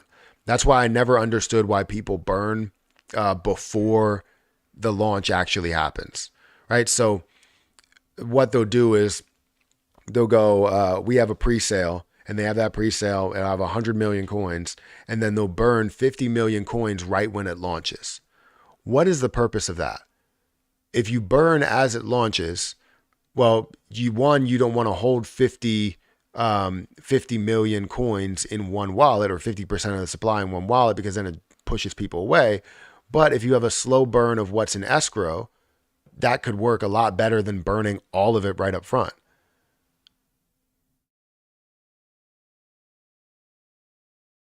I've never understood that in trying to burn after the fact. Is the bus here?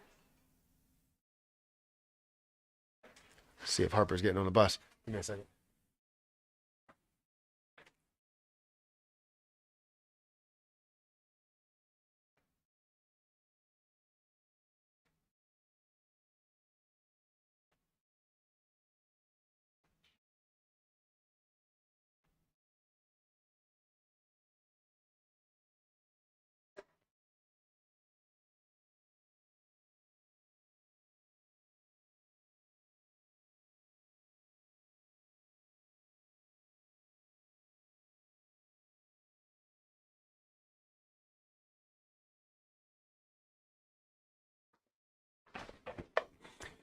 Yeah, I think she got on the bus. So yeah, I'm a big fan of coins that burn. When coins burn, they increase the strength of the LP. Now, there's a lot of projects that don't succeed because of the fact that they have taxes, and those taxes eat away at things. And if they have like a 12% tax, or a 14% tax, 15% tax, or whatever, that's a lot that's coming out of your pocket as an investor. And most people don't want to see that. Now, most people probably won't even know about it, right? They see something pumping and they're like, I'm going to invest into this. They're like, why is it not going through? And then you go through with the taxes, and that's the reason why, you have to pay a little bit more in taxes. So then people pay anything in order to see it, continue to pump and be a part of that pump. But honestly, you don't want to have those ridiculously high taxes. That's why when you look on Coin Sniffer, or Token Sniffer, not Coin Sniffer, Token Sniffer, you will see that it says like less than 5% taxes, because that's what they really want. If you have taxes, it's not horrible. The taxes can go towards a lot of different things, especially early stages. But most successful projects in the top, 100 don't have any type of tax that are associated with it. And the reason being is because they're in the top 100 for a reason. It's because they already had the popularity. But usually the taxes mean that you are trying to establish popularity and build to that and all that stuff. But when a coin or project or token has the ability to change taxes, that's where it's an issue. The contract has to be renounced.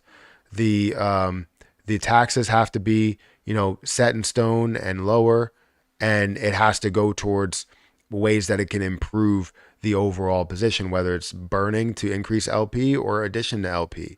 But when you have, in my opinion, when you have a little bit more of a marketing tax, it's something that doesn't really sit well with a lot of people. Because what does that marketing tax look like? Where does it go?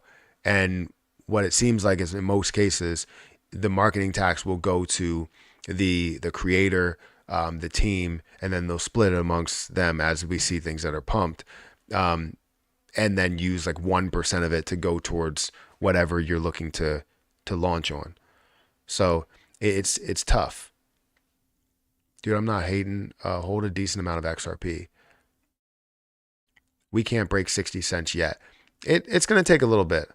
I mean, we look at the market and we see the market is at a $1.27 trillion market cap. It is slightly down, and that's just on the basis of the last 24 hours and how the beginning of the day was kind of like on the higher end. So as the beginning of the day is on the higher end, you're going to see it look like it's, flowing down rather than picking up. Nobody knows Lizard Token is a real project. I've never heard of it.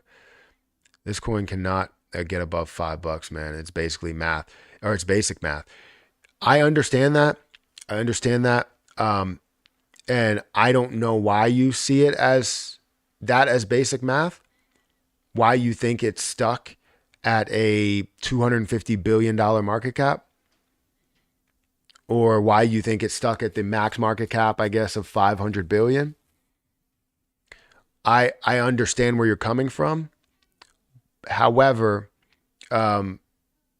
you definitely need to look at it from, instead of just a market cap perspective, understand the use case perspective and understand how much this can be used. Even though you have your own CBDCs that are used within the Ripple partnerships with different banks and uses in different banks, you have XRP on one side that is interchangeable, you know?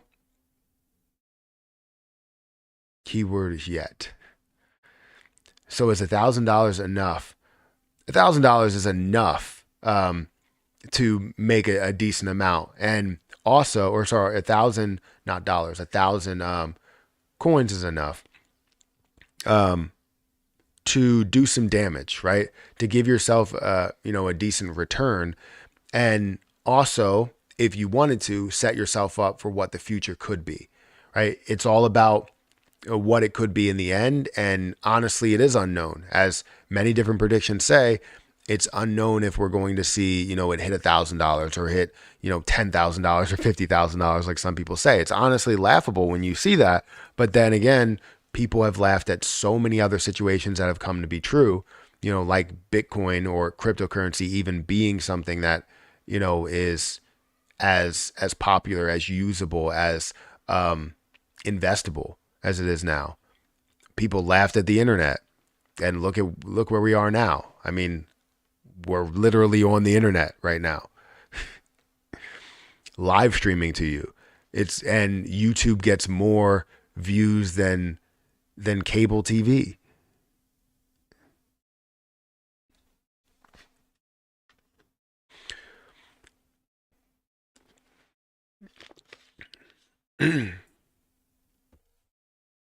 What do you think? What? Brad Garlinghouse said, if he if need be, he would look at burning XRP. That rhymes, by the way. You won't see XRP burning. Well, technically they are already burning. It's just they have a natural inflation rather than deflation. But overall, with their 100 billion coins, they don't have 100 billion in total supply because they have been decreasing some of that supply, but it's in the form of like millions rather than billions, and or even tens of millions or hundreds of millions. It's in the form of regular just millions. So burning off would take a hell of a long time. And it's something that does have an overall natural deflationary aspect to it. But when you look at it from the amount that's added, it is inflationary every single year until it hits that max supply. You know. All right, give me 1 second. I will be right back. I'm gonna go get some orange juice really quick, and just stand by really quick. I'll be right back.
All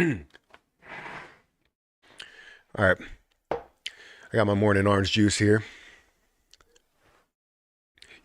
Orange juice has a ton of calories. You probably knew that. I knew it. I don't know where to put this thing. Looks like I'm drinking eggs. Maybe it is eggs. You never know. Raw eggs. I'll do it. How would CRO end up more than XRP? I don't think that's going to be the case. But CRO is definitely going to be worth a lot more than what people expect. Don't even touch XRP. I know some people who have tons of it though. Whatever happened to ApeCoin? It's still here. It's just the metaverse is not talked about as much. I think when you think of cryptocurrency, you do think of the metaverse, but a lot of people are moving towards AI rather than towards the metaverse. It's interesting. But I think the metaverse will still be a big thing, and AI will be implemented within that as well.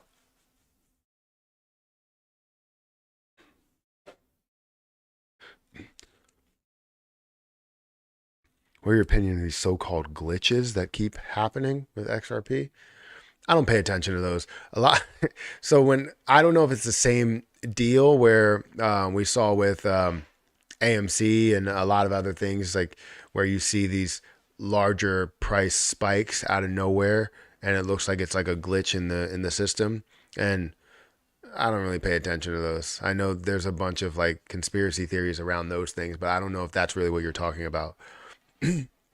When the bull run hits, Matt, could you buy an automatic orange juice squeezer next to his desk? I could buy one. No, I don't. I don't need one of those. I do like fresh orange juice. I mean, when it's drained of pulp, I can't do the pulp situation, but once you drain it of the pulp, yeah, hands down, the best drink in the world. But if it sits in the fridge for too long, it gets disgusting. You want to make a million with XRP, then you need 200K XRP. It's a fact. I mean, that would be having 200K XRP would kind of guarantee you that spot of a million, because having 200K XRP would be $100,000, right? Well, somewhere around that at this point. I know it's 60, it would be a little bit more, but still. New coins for this new cycle is the best play. Most coins from last cycle will never see all-time highs again. Not true at all. History has shown that the top 10 does change, and you see the top 100 change as well.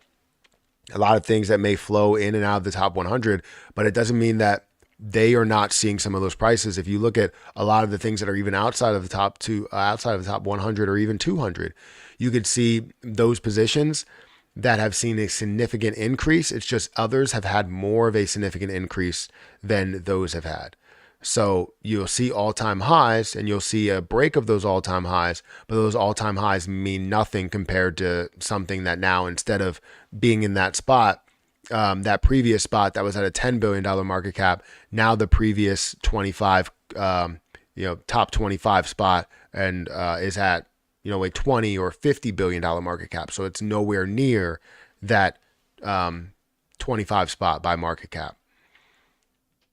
So there's definitely going to be a change, but I think you're going to see that a lot of these grow past their all-time highs. It's just something may come up. Like you might have another Terra Luna situation that comes up, not the crash, but like the buildup where it simply just came out of nowhere and cemented itself up in like the top, 10 cryptocurrency projects for some reason. It was just up there. You might see a Shiba Inu or Dogecoin that places itself in third, being above XRP and above BNB, right? So I think, yes, there are some projects that may fall below and not see as much of a gain as other things, but you will see basically everything move unless it's something malicious happens within the project.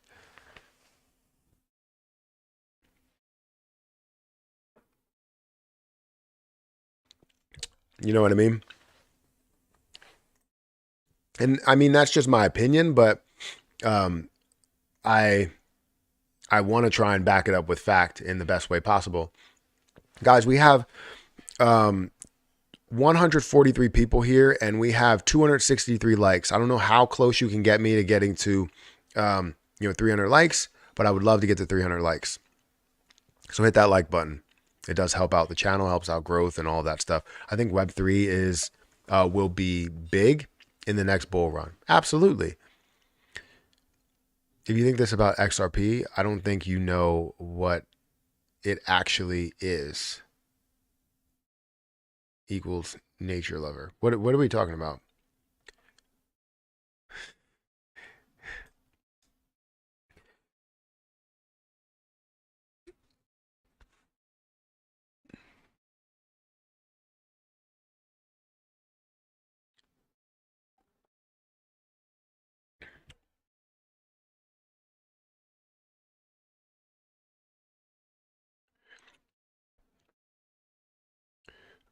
What do you think about sweat coin? What do you think about sweat? I haven't looked into sweat coin.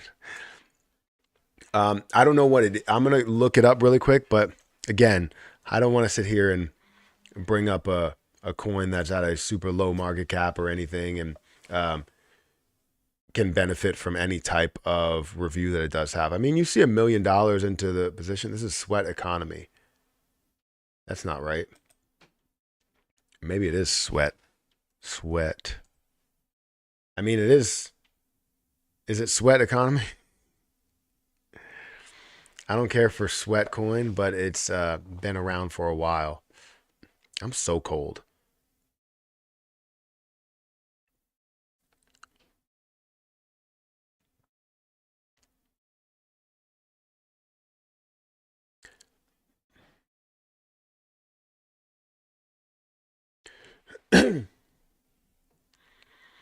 What do I think about XDC since it's been used in the shipping industry?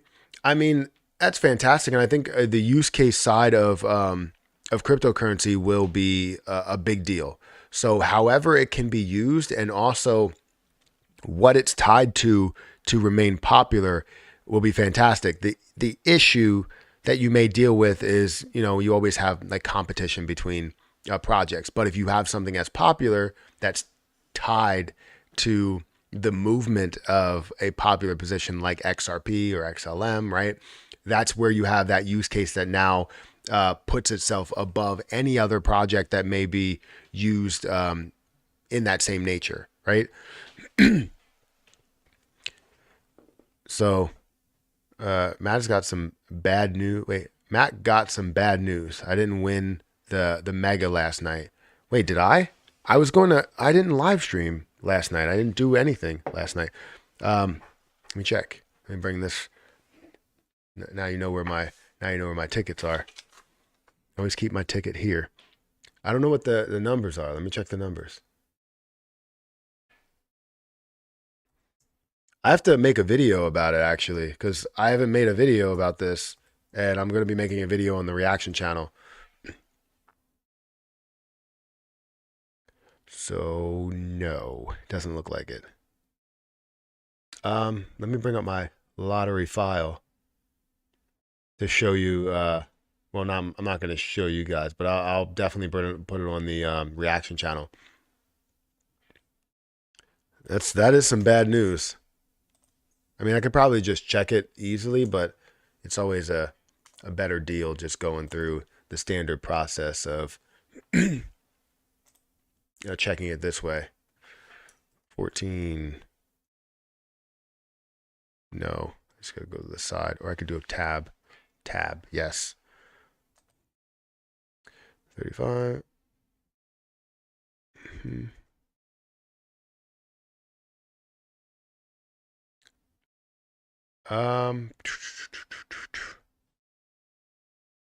Yeah, I got one that hit 2 numbers, but I got to go and now play for the rest of for November. Thank you for hitting the like button. I appreciate it. Yeah, so nothing was actually hit on that for me. This is what mine looks like. is what mine looks like. I built a spreadsheet for for the Mega Millions lottery, or any lottery, honestly, if you guys want to do that. But we would have to change the numbers for like the Powerball or something. But yeah, I have this where you just put in the numbers and it tells you like if you did hit or you did win.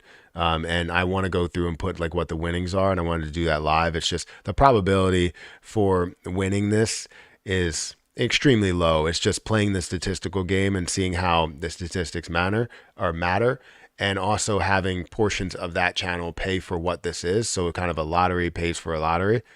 You pick your own numbers, or you do random. So I did random initially, and those numbers are the numbers that I play forever. So it's never changing. So these numbers down here are the numbers that I'm always going to play forever. And we'll see how it goes. I don't expect anything, but if it does, then that's fantastic. And then also, like I said, the channel itself and being able to create content and stuff like that could potentially pay for the funding of this statistical game that we're playing, because it's not investing at all. Just make AI choose your numbers. That is not a bad idea. You go to Chat GPT and make AI choose your numbers.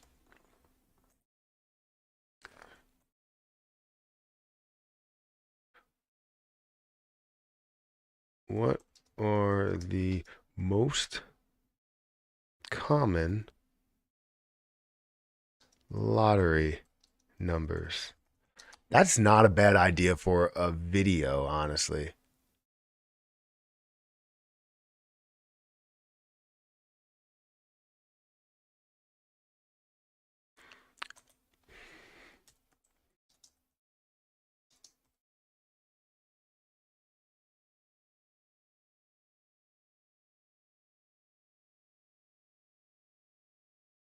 I know there's no strategy, but just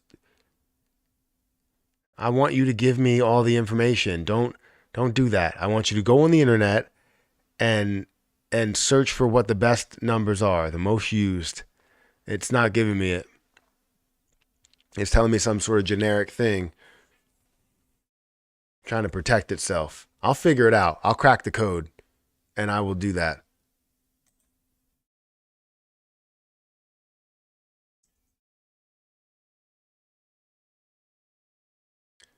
I gotta find my reaction channel.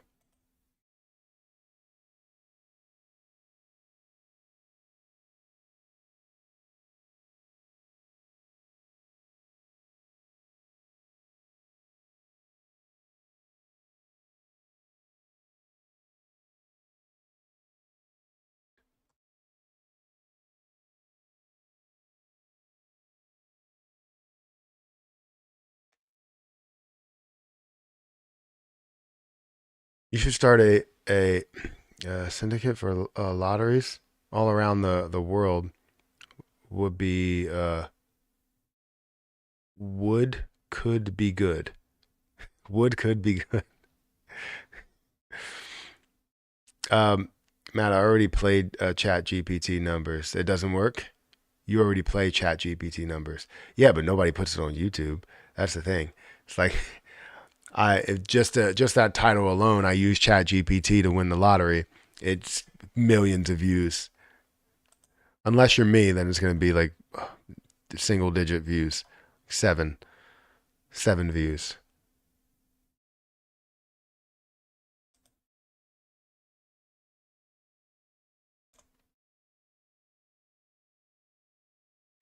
Um, it took a while for it to give it to me. Sorry, Chat GPT wouldn't at first. Yeah, it seems like it's not going to, and I'm gonna have to work through and crack the code a little bit. Lottery secret lies to identify order in randomness.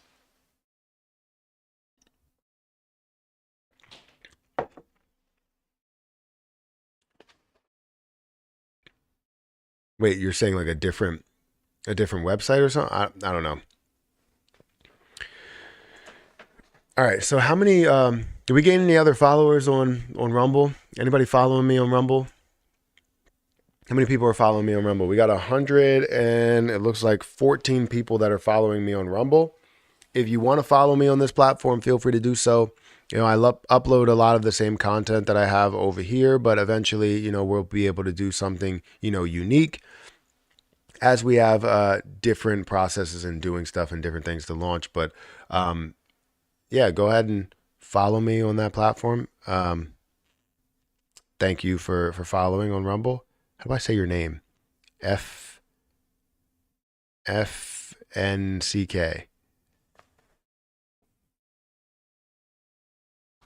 Yeah, I think you're trying to put a U in between that. So, or like frickum. Is that what you're saying? Thank you for following. I appreciate it. I will do some research. On what? On the numbers?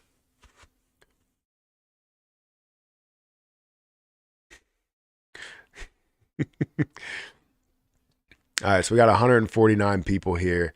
I think we're approaching like the end of the YouTube stream, as well as like, you know, Twitch and whatever else we can end. I think it's easy to end YouTube. I just press end stream. But then it's also, I think it's difficult to end the Twitch stream by itself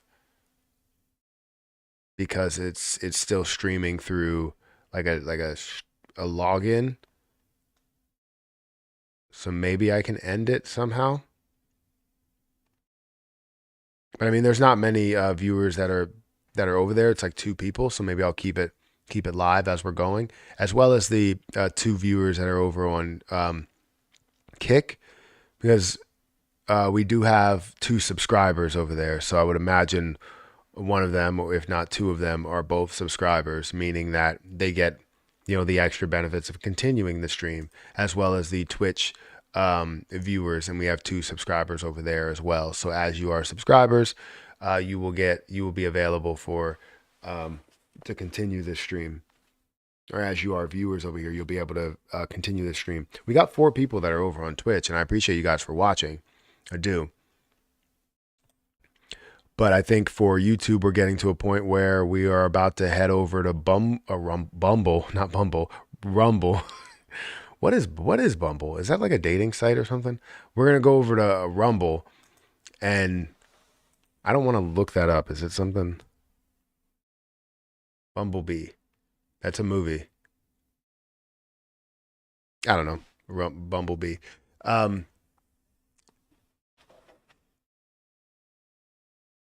Dating app that I don't use. I don't know if that's sarcasm or what. I definitely made my own video on that last night. I'm getting more involved in it with Picoin, and is what he means. What I mean? I didn't make a video on anything. How much did I invest in what? How much did I invest in what?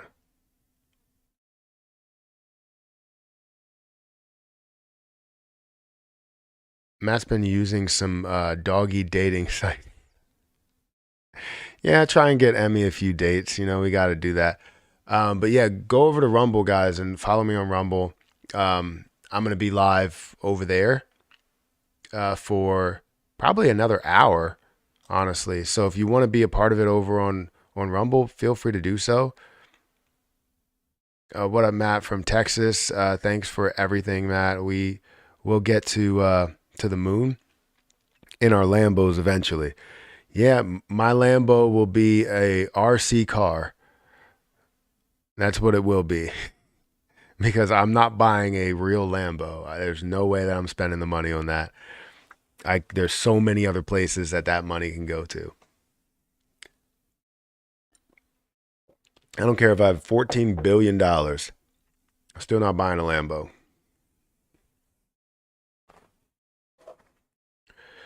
AMC looking juicy. Oh, that was from earlier.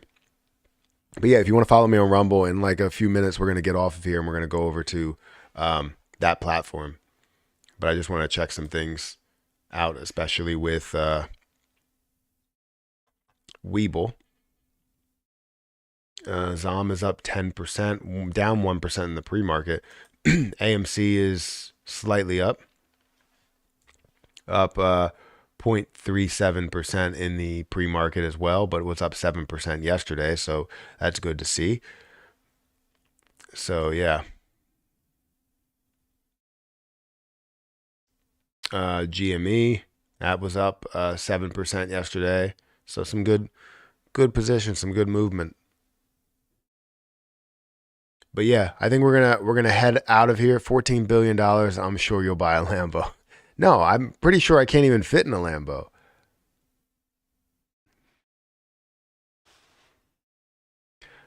Alexa, is 6'3" too tall for a Lambo? From LATimes.com. This car, a 632 horsepower, $380,000 rocket ship, is only 44 inches tall at the windshield, about the height of a good king. About the height of a good king. What does that mean? I just want to know if I can fit in a Lambo. Tell me.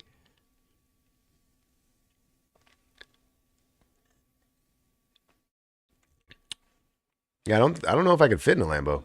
Go test drive it. Yeah, next thing you see on YouTube, Matt test drives a Lambo.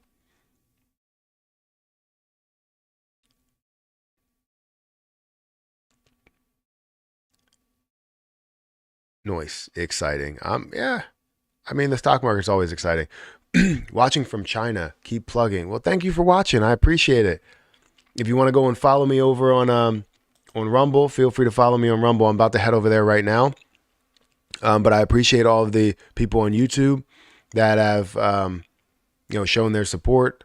Obviously we get the most viewers that are over there, but we're gonna go over to Rumble at this moment, and if you want to join me on that platform, feel free to join me on that, and we'll be talking about different positions, not like sweat economy. We're going to be talking about the $1.27 trillion market cap, as well as XRP and everything that's going on there. So go ahead and go over there. Thank you guys for watching. Thank you for the super chats. Thank you for all of the likes as well. I think we hit 300 likes. No, we didn't. I think we might be close. We are at 291 likes, so I'm sure we'll get there after the fact. But again, thank you so much, all you guys, for watching. Make sure you hit that like button, hit that subscribe button, go and follow me there. And if you guys want to get your free stock with Robinhood, use my link in the description right now before I leave. And I'll catch you guys in the next one. See ya.